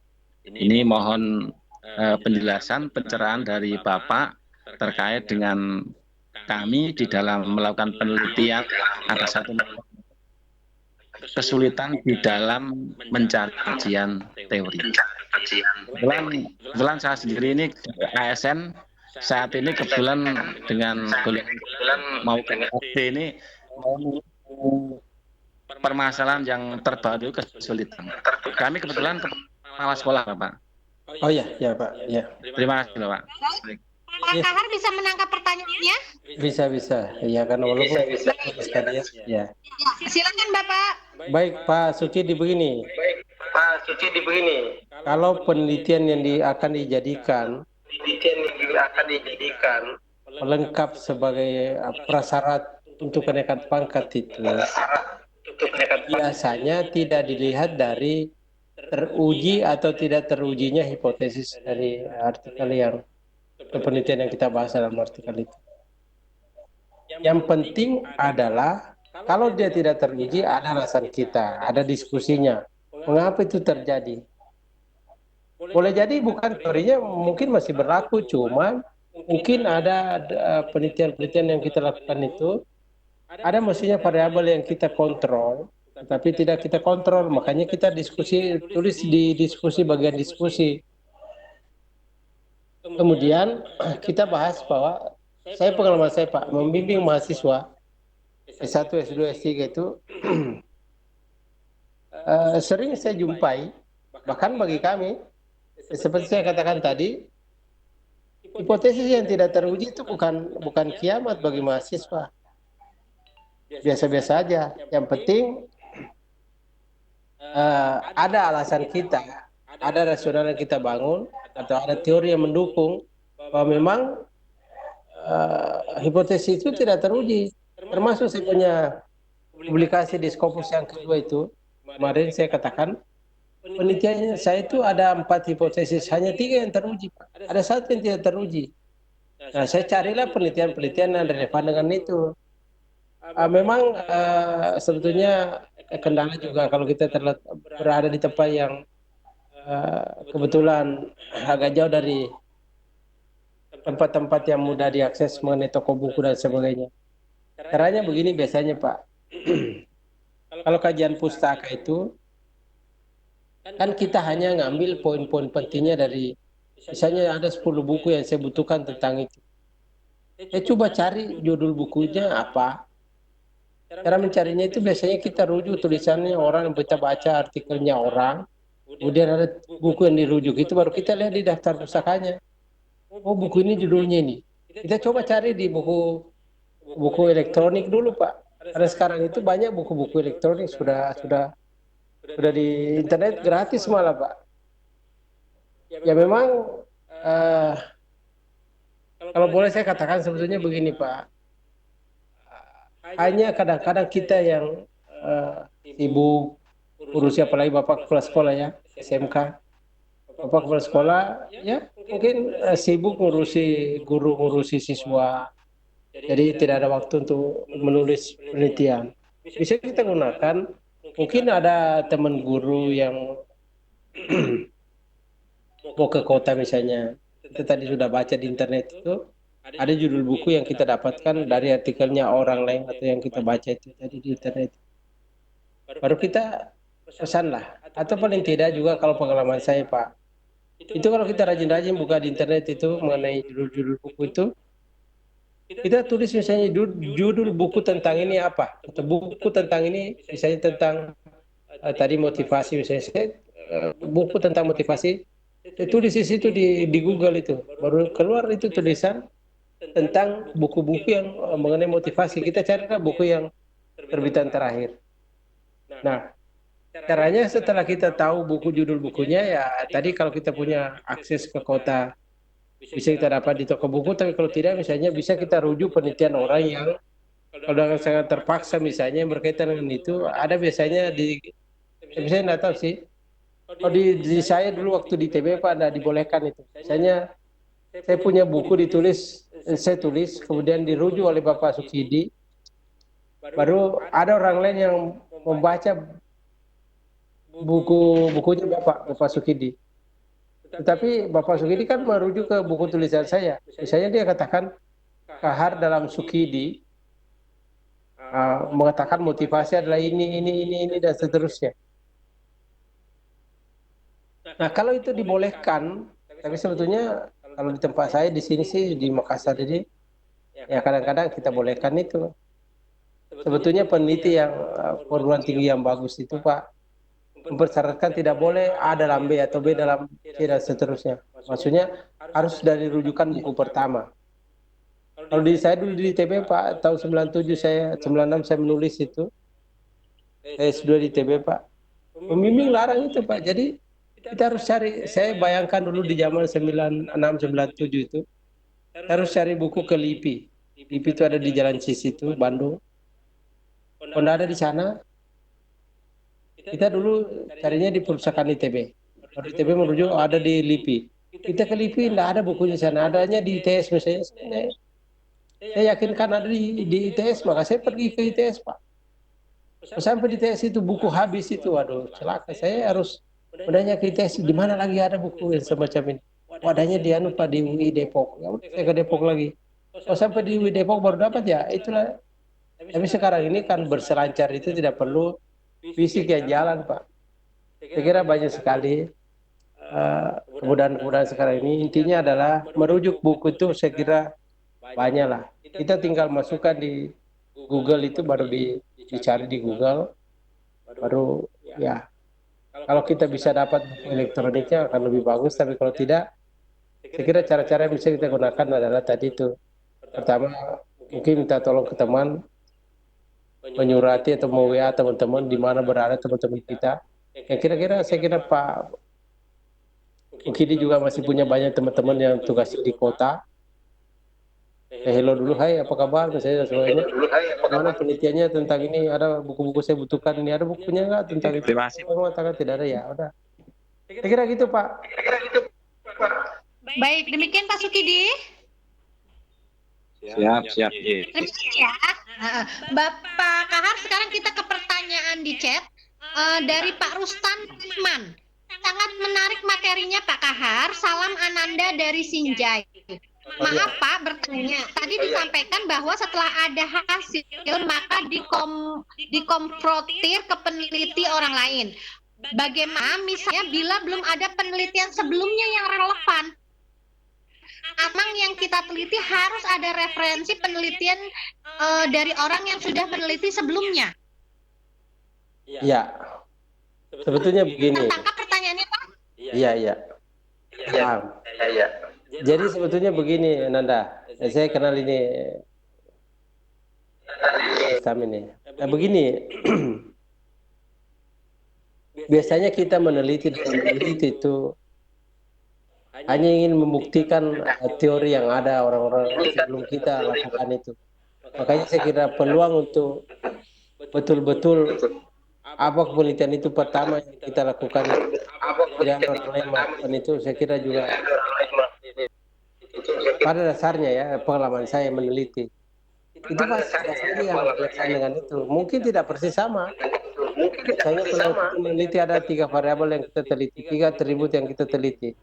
Bisa jadi yang sama dengan penelitiannya orang lain itu hanya ada 2 atribut yang sama. Atau atributnya ya paling tidak kan 2, kalau korelasi atau pengaruh hubungan itu kan ada 2 variabel ya atribut ya. Paling tidak kalau misalnya kita punya atributnya ada 3 atau variabelnya yang saya cerita variabel saja lebih mudah dipahami. Variabelnya misalnya kita penelitian kita 3. Boleh jadi penelitian orang yang relevan dengan itu, boleh jadi ada 2 variabel yang sesuai dengan yang pernah kita teliti. Maka itu bisa dijadikan rujukan. Anda harus sama persis. Ya kalau persis sama ya itu juga malah bermasalah. Sebetulnya kita punya penelitian itu maksudnya adalah kita dianggapnya kurang kreatif lah, masa nggak ada perubahan. Mestinya ya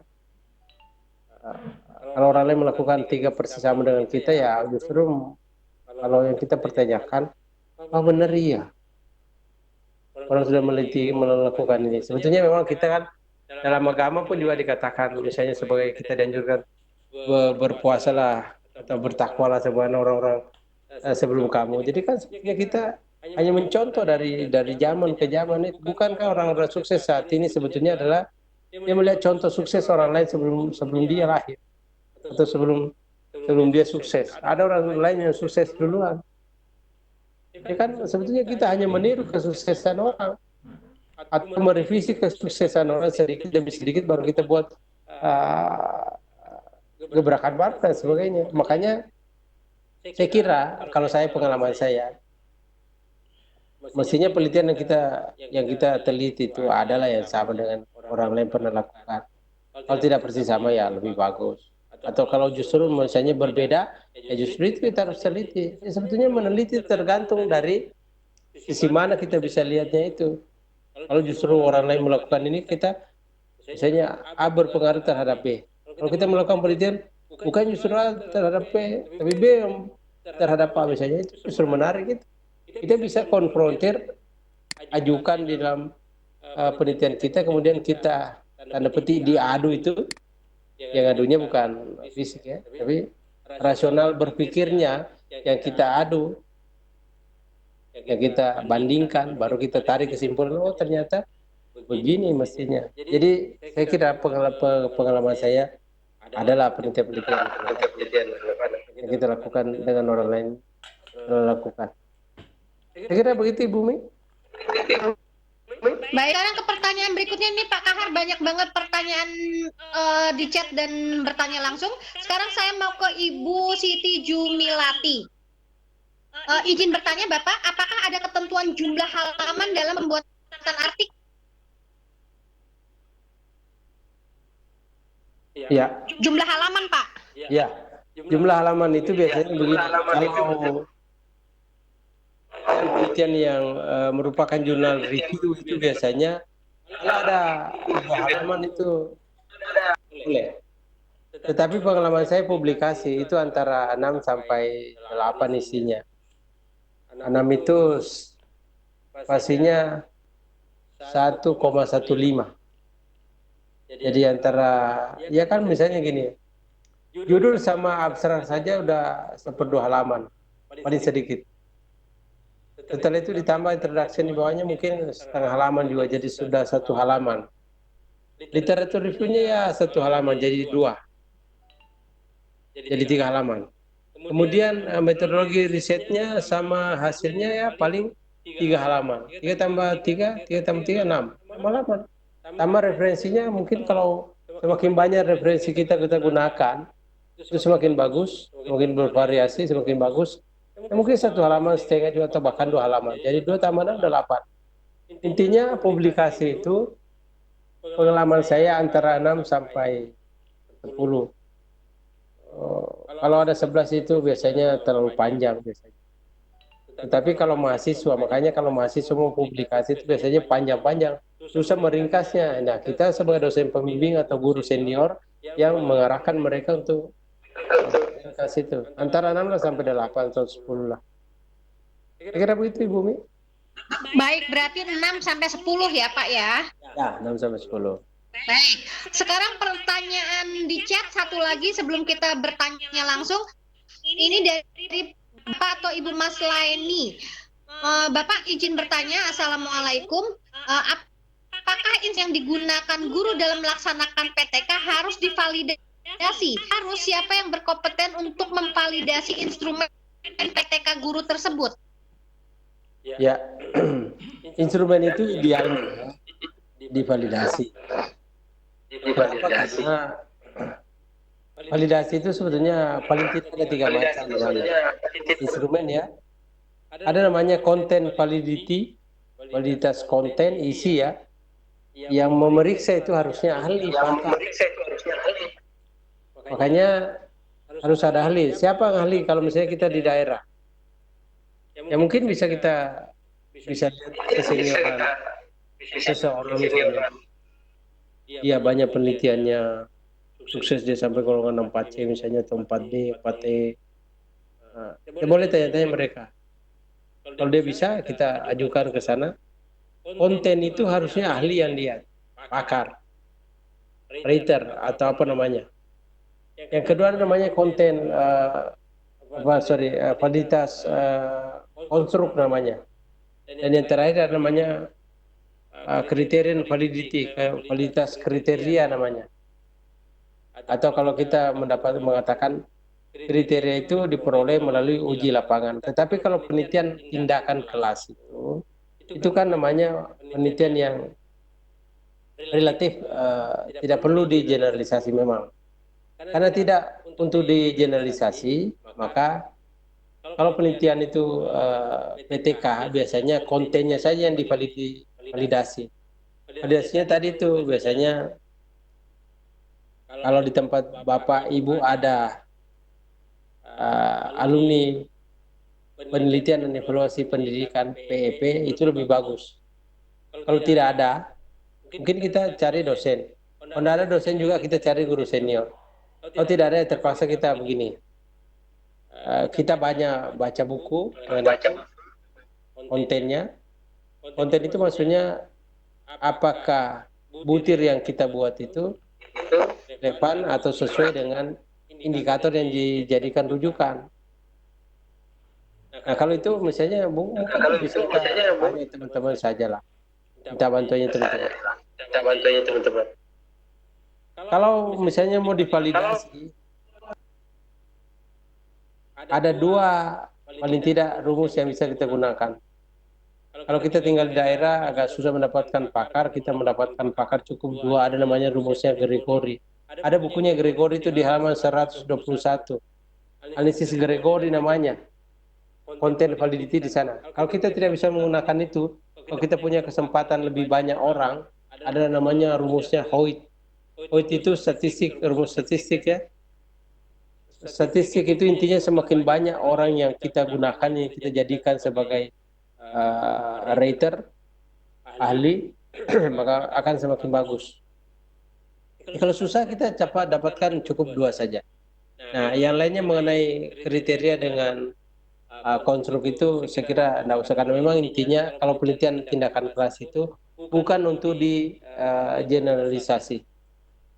Karena tidak untuk di generalisasi maka ya sifatnya tidak perlu dijadikan perbandingan hasil penelitian kita kalau PTK ya dengan orang lain punya. Kenapa? Karena PTK itu sifatnya kasuistik.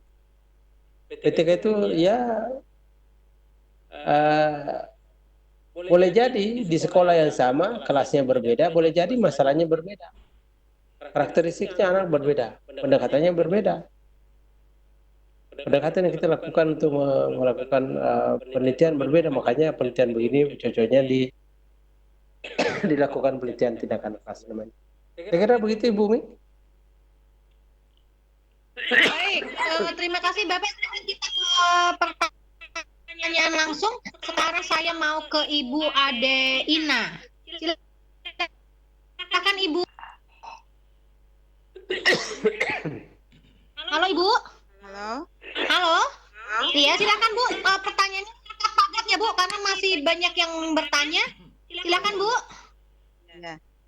Ini Pak, kalau dalam penyusunan PTK, yang saya tahu itu dua pertemuan. Apakah itu memang harus seperti itu? Terus yang keduanya, kalau PTK itu memang harus diseminarkan ya Pak ya? Ya mungkin itu aja. Terima kasih. Ya, baik, terima kasih. Baik, pertanyaan pertama tentang siklus, pertanyaan yang kedua tentang apakah harus dipublikasi atau tidak. Silakan Bapak. Ya. Sebetulnya begini, PTK itu bentuknya siklus. Ada 4 langkah sebetulnya satu siklus. Mulai dari perencanaan, tindakan, kemudian evaluasi, dan ada namanya hasil dari evaluasi itu yang kita namakan refleksi. Oleh karena itu jumlah pertemuan itu biasanya siklus itu biasanya ya 3 sampai 4, tapi tergantung dari rancangan kita di RPP. Siklus itu mengikuti RPP saja. Nah, apakah 1 siklus, 2 siklus, 3 siklus, dan seterusnya? Biasanya tergantung dari permasalahannya, Bu. Kalau permasalahan selesai di 2 siklus laporkan. Dan itu bisa hasilnya harusnya sebaiknya memang diseminarkan. Kalau dalam PTK di sekolah kita seminarkan di mana? Mungkin di MGMP misalnya. Kayak misalnya guru fisika.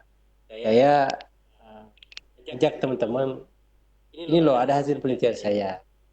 Begini. Saya mau sampaikan di MGMP, boleh enggak? Kalau boleh ya udah kita sampaikan di sana. Intinya setiap penelitian itu harusnya ada memang diseminarkan.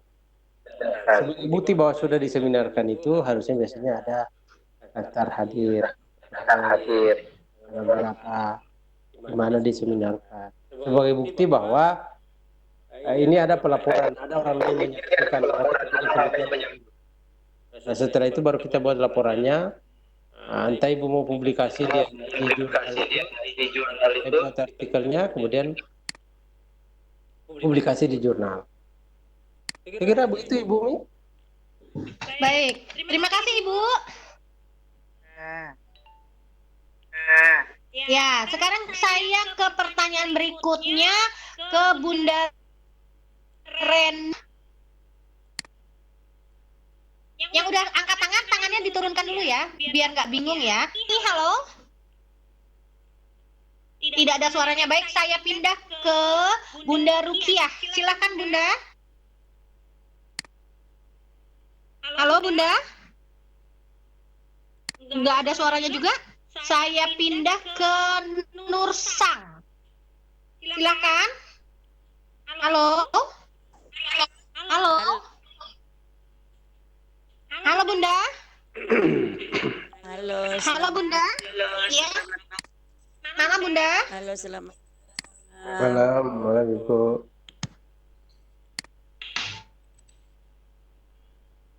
Ya. Silakan Bunda.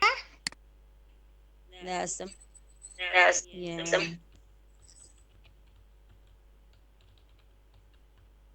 Bunda mau nanya apa enggak? Enggak. Oh, soalnya Bunda angkat tangan. Kalau enggak berarti saya pindah ke pertanyaan. Bapak Ibu kalau tidak bertanya silakan diturunkan tangannya. Nah, supaya nggak bingung ya. Sekarang Mbak Kahar ini ada pertanyaan masih di chat Ya. dari kok namanya kusimpan di sini Pak. Saya nggak tahu nama aslinya. Pokoknya dari kusimpan di sini. Mudah-mudahan nggak disimpan di dalam hati. Hasil hanya ditulis dalam bentuk meta analisis. Apakah jurnal bisa didasarkan hasil meta analisis studi? Ya, meta analisis itu biasanya begini. Ya. Saya teruskan dulu Pak, pertanyaannya ada dua soalnya. Ya. Yang kedua, riset kualitatif dan kuantitatif.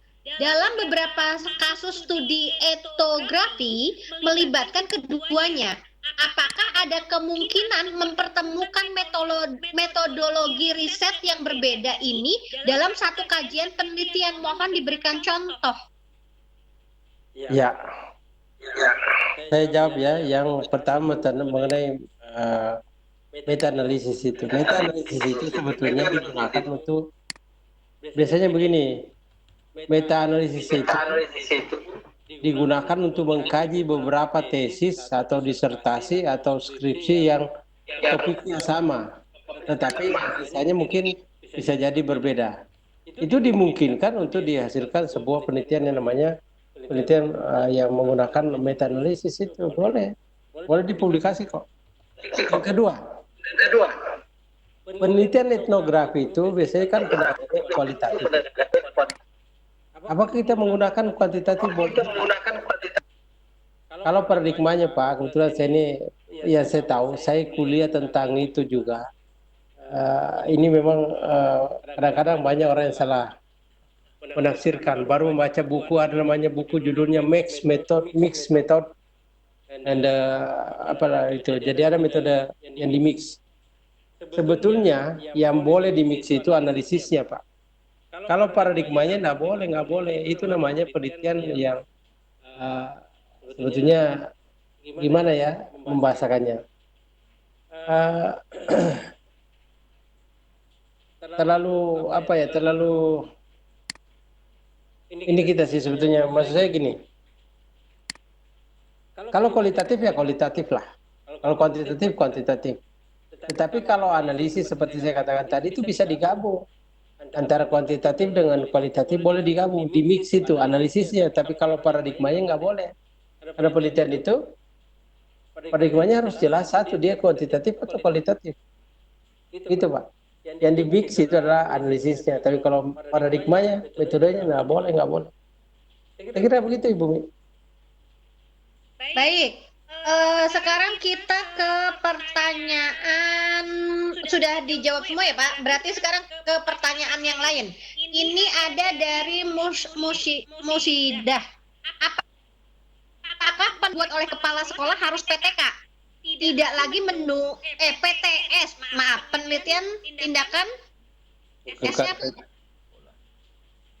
Sebentar, saya ulang pertanyaannya. Apakah penelitian yang dibuat kepala sekolah harus PTS, tidak lagi PTK? Oh, penelitian tindakan sekolah, tidak lagi penelitian tindakan kelas. Silakan Pak Kahar. Iya, kalau guru itu namanya PTK biasa. Kenapa? Karena guru itu lingkupnya dia hanya di kelas. Makanya Iya. sebetulnya penelitian tindakan namanya. Penelitian tindakan itu menjadilah ada penelitian tindakan kelas, ada penelitian tindakan sekolah. Kalau ke kepala sekolah ya PTS namanya. Jadi kalau dia ngajar, kan juga ada guru, ada kepala sekolah yang ngajar juga. Pada saat dia mengajar mata pelajaran, boleh dia melakukan PTK, tetapi yang dinilai biasanya, kalau dia sebagai kepala sekolah, ya maka PTS biasanya dinilai. Kalau dia guru PTK, karena memang lingkupnya guru di kelas. Kalau kepala sekolah kan mengawasi sekolah, maksudnya ngurusi sekolah, jadi bukan ngurusi kelas. Saya kira begitu. Baik, sekarang pertanyaan berikutnya adalah dari Ibu Kamriah. Dalam publikasi artikel biasanya bahasa Inggris salah satu kendala. Tolong dong Pak tips dan triknya dan untuk tips untuk jurnal yang terkunci. Ya, dua hal yang berbeda antara bahasa dan jurnal yang terkunci tadi itu. Ada memang jurnal yang aksesnya buka, ada yang terkunci. Kalau saya, ya kalau terkunci dan kita nggak punya kuncinya ya nggak bisa kita buka. Kita cari yang terbuka. Kedua, kalau bahasa Inggris itu menjadi kendala, memang boleh kita minta bantuan teman-teman yang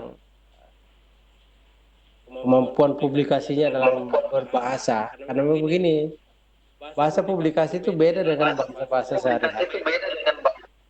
Tidak semua orang yang pintar bahasa Inggris itu pintar bahasa Inggris. Ada namanya bahasa publikasi. Kalau di sastra Inggris itu biasanya memang ada dosen khusus untuk yang ada namanya bahasa publikasi diajarkan itu. Anak saya salah seorang di antaranya, anak saya itu ada jurusan sastra dia. Saya pertama ngajak dia, tolong bantu ayah publikasi. Aduh nggak ngerti saya ya. Bahasa publikasi nggak repot itu. Makanya kalau mau publikasi bahasa Inggris itu, mau publikasinya internasional itu biasanya kita minta bantuan teman-teman. Minta bantuannya dalam artian kita yang ngerti bahasa Inggrisnya dulu, baru kita punya kemampuan mentranslate itu ke dalam bahasa Inggris itu, kita sampaikan ke dia dalam bentuk bahasa Indonesia dan bahasa Inggris.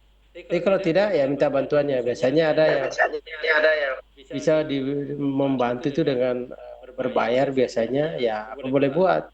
Tapi kan sebagai pengalaman juga dalam publikasi itu, intinya bahasa publikasi memang agak tidak semua orang yang bisa bahasa Inggris itu dengan mudah juga publikasi. Buktinya dosen-dosen bahasa Inggrisnya sudah selesai S3, tidak bisa profesor misalnya, karena nilainya untuk publikasi dengan bahasa asing itu ya banyak dihadapi oleh kita ini. Termasuk sebenarnya kita ini memang kendalanya itu Pak, Ibu. Tetapi kan intinya begini, kalau kita mengalami kesulitan di bagian itu, kita bisa minta tolong kepada orang lain atau teman lain, teman kita yang bisa bantulah. Ini cuma bisa ya, mohon maaf ini bayarnya sedikit aja, nggak apa-apa. Kalau Anda punya duit lebih, uang lebih, ya udah pokoknya berapa aturannya gitu. Intinya Ibu atau Bapak membuat dalam konsep bahasa Indonesia, setelah itu kembalikan ke penulis utamanya. Biasanya begini, kalau saya bidang saya fisika, saya kalau tidak bisa bahasa Inggris, saya mencari teman-teman yang bisa berbahasa Inggris, tapi orang fisika juga, ya mengetahui kontennya dan tahu tentang bagaimana masalah bahasa Inggris itu di fisika beda dengan misalnya kalau orang bahasa Inggris. Memang itu kan kendalanya dulu yang dihadapi oleh teman-teman yang di sekolah internasional itu, SBI dengan RSBI zaman dulu, dan kebetulan itu penelitian saya. Ternyata saya mendapatkan bahwa sebetulnya begini, banyak guru-guru yang pintar matematika atau pintar fisika, tapi tidak tahu bahasa Inggris. Disekolahkan oleh sekolahnya untuk mengambil jurusan atau misalnya di S2 bahasa Inggris. Ternyata setelah dia menerapkannya, karena apa yang dipelajari di S2 bahasa Inggris itu tidak persis sama apa yang harusnya diajarkan kalau kontennya matematika atau fisika misalnya. Itu berbeda. Maka intinya kita bisa minta bantuan lah teman-teman yang ahli di bidang itu. Kembalikan ke Ibu Umi. Baik, Bapak ini ada yang bertanya, boleh nggak minta nomor HP Bapak? Ya, selama untuk tujuan baik saya nggak apa-apa sih, saya kira di-share aja. Baik, silakan panitia men-share nomornya Pak Kahar ya. Sekarang Pak, pertanyaan berikutnya. Ini dari Emi Tabun. Izin bertanya Bapak, apakah artikel yang dimuat di dalam jurnal yang terakreditasi harus berupa penelitian? Bolehkah artikel ilmiah yang bukan hasil penelitian? Boleh. Kajian-kajian teoritis seperti saya katakan dari awal tadi. Misalnya kita review beberapa artikel, baru kita buat artikel baru. Boleh kita publikasikan sebagai artikel yang biasanya memang ada jurnal itu mempersyaratkan boleh artikel itu berasal dari hasil penelitian, boleh juga artikel itu karya-karya kreatif teman-teman, review dari berbagai macam kajian pustaka, boleh. Saya kembalikan ke Ibu Umi. Boleh ya Pak ya. Satu pertanyaan terakhir Pak, mungkin di sana juga selarut malam. Ini dari Bapak Fakih Usman. Pernah muncul istilah kenaikan pangkat otomatis Pak? Mohon diberikan penjelasan. Oh ya, kenaikan pangkat otomatis itu biasanya diberikan kepada orang-orang fungsional itu yang sudah lagi sekolah. Saya sebagai contoh. Ketika saya S3 di Jakarta misalnya, saya melewati masa studi 4 tahun. Saya sebagai dosen, sekolahnya lebih dari 4 tahun, maka saya boleh mengusulkan untuk naik pangkat otomatis tanpa kum. Nanti setelah mau naik pangkat berikut itu, misalnya saya golongan 4 tahun, mau ke 4B. Nanti saya kalau mau 4C, kum saya itu dimulai hitungnya dari 4A tadi. Karena saya 4B saya tanpa kum. 4A itu 400. Kalau 4B itu 550. Berarti kalau mau ke 4C 700 itu tadi, maka perhitungannya itu dari 400 ke 700. Berarti saya harus mengumpulkan kum sebanyak 300. Itu Pak, otomatis namanya. Biasanya kalau lagi studi melewati masa 4 tahun kalau dosen setahu saya. Kalau dosen itu lebih 4 tahun sekolah dan belum selesai, boleh ngajukan kenaikan pangkat otomatis. Itu Ibu Umi. Baik, berarti bukan karena diberikan cuma-cuma ya Pak, tapi karena ada alasan tertentu begitu ya? Ya, bukan diberi cuma-cuma. Harus diusul itu. Baik Bapak, ya harus diusul. Baik Bapak, satu pertanyaan terakhir, statement dari Pak Sarifudin. Sebenarnya guru harus naik pangkat itu 3 atau 4 tahun sih Pak? Guru itu 2 tahun biasanya. Bahkan boleh kurang dari 2 tahun. 2 tahun. Ya 2 tahun. Boleh kurang sebetulnya. Tapi harus ada prestasi yang luar biasa biasanya. Jadi kalau tidak biasanya 2 tahun. Ya. Baik. Jadi harus segera diurus ya Pak ya. Kalau enggak nanti tidak naik-naik pangkat ya Pak ya. Kalau nggak diurus ya sama dengan saya ini tadi. Terakhir 2009, berapa? Hampir 11 tahun. Baik. Bapak ternyata masih ada yang angkat tangan, boleh saya satu lagi Pak? Boleh, boleh, boleh. Karena sudah larut malam soalnya setahu saya. Udah hampir setengah 11 sih Makassar. Ya udah nggak apa-apa. Ya. Ya, dari Bu Ai. Silakan Bu Ai. Bu Ai. Ya, ini pengawas dari Sukabumi. Ya, ya. Waalaikumsalam. Salam. Silakan Bu Ai. Bu Ai. Suaranya terputus. Waalaikumsalam, silakan Bu. Ibu cepat ya Bu. Terima kasih. Sebelumnya saya minta maaf nih. Sebenarnya saya sudah ngechat, tapi mungkin karena banyak ya chattingnya yang belum terbaca semua. Terima kasih ini atas kesempatannya. Untuk aplikasi kalau Bapak memberikan, ada nggak untuk mendeteksi artikel itu asli atau tidak? Jadi kalau mungkin aplikasinya ada, Bapak kiranya bisa memberikan kepada kami. Terima kasih. Minta aplikasi untuk mendeteksi apakah plagiat dan tidak plagiat, Bapak? Iya. Itu ada namanya Turnitin. Tapi itu berbayar biasanya, Bu. Ada kalau dia apa namanya itu?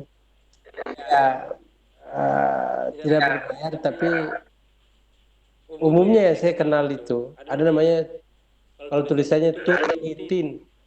Turnitin itu, tapi berbayar itu biasanya. Biasanya begini, ada lembaga tempat kita misalnya punya yang beli LPMP, kita tinggal pakai di situ di LPMP-nya. Itu sendiri harus bayar ke yang punya Turnitin itu. Intinya begini Bu, kalau untuk mendeteksi, kalau ada lembaga atau perusahaan sebutnya lembaga ya, itu bisa punya itu lembaga itu dan kita minta tolong di sana, yang bayar itu lembaganya bukan orangnya. Kalau saya pribadi sih ya yang penting saya yakin bahwa tulisan saya benar-benar dari saya menghubungkan apa yang saya dapatkan. Tentu saja kalau ada rujukan saya terhadap tulisannya orang atau tulisannya orang, saya harus mencantumkan bahwa ini saya rujuk dari tulisan orang lain gitu. Terima kasih Ibu. Baik, Bapak sebelum kita closing statement, Bapak Ibu mohon untuk absen dulu ya, di ruang chat sudah dibagikan absen. Bapak Ibu harap absen dulu. Baik Pak Kahar, sebelum kita tutup acara kita, mohon closing statement dari Pak. Iya, Ibu Bapak sekalian, sebetulnya kalau kita membuat artikel itu, pertama modal kita harus jujur. Jujur artinya adalah kalau kita merujuk tulisannya orang, maka kita cantumkan. Kalau kita merujuk tulisannya orang, jangan kita merujuk tulisan sendiri. Itu namanya. Yang kedua, bahwa kalau penelitian kita kuantitatif ada hipotesis yang tidak khawatir. Kenapa? Karena kita punya tempat, ada ruang diskusi di sana. Kita bisa merujuk tulisan-tulisan yang dengan ketidakterujiannya hipotesis kita atau tidak. Yang ketiga, kalau kita mau masih dalam uji prasyarat itu, ibarat sebuah jalan ada pilihan mau belok kiri atau belok kanan. Seperti itulah tujuannya uji prasyarat itu. Kalau kita tidak diperbolehkan belok kanan, kita belok kiri. Ada alatnya yang kita bisa gunakan. Kalau kita belok kanan ada alatnya. Kalau di statistik ada namanya statistik parametrik dan non parametrik. Terima kasih. Saya kembalikan ke Ibu.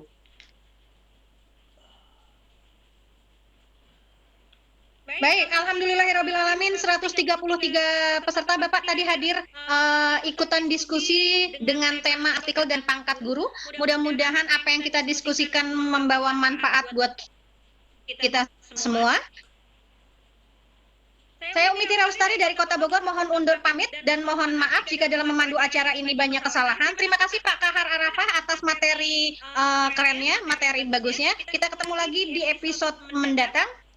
Saya mohon pamit. Assalamualaikum warahmatullahi wabarakatuh. Waalaikumsalam warahmatullahi. Bapak, terima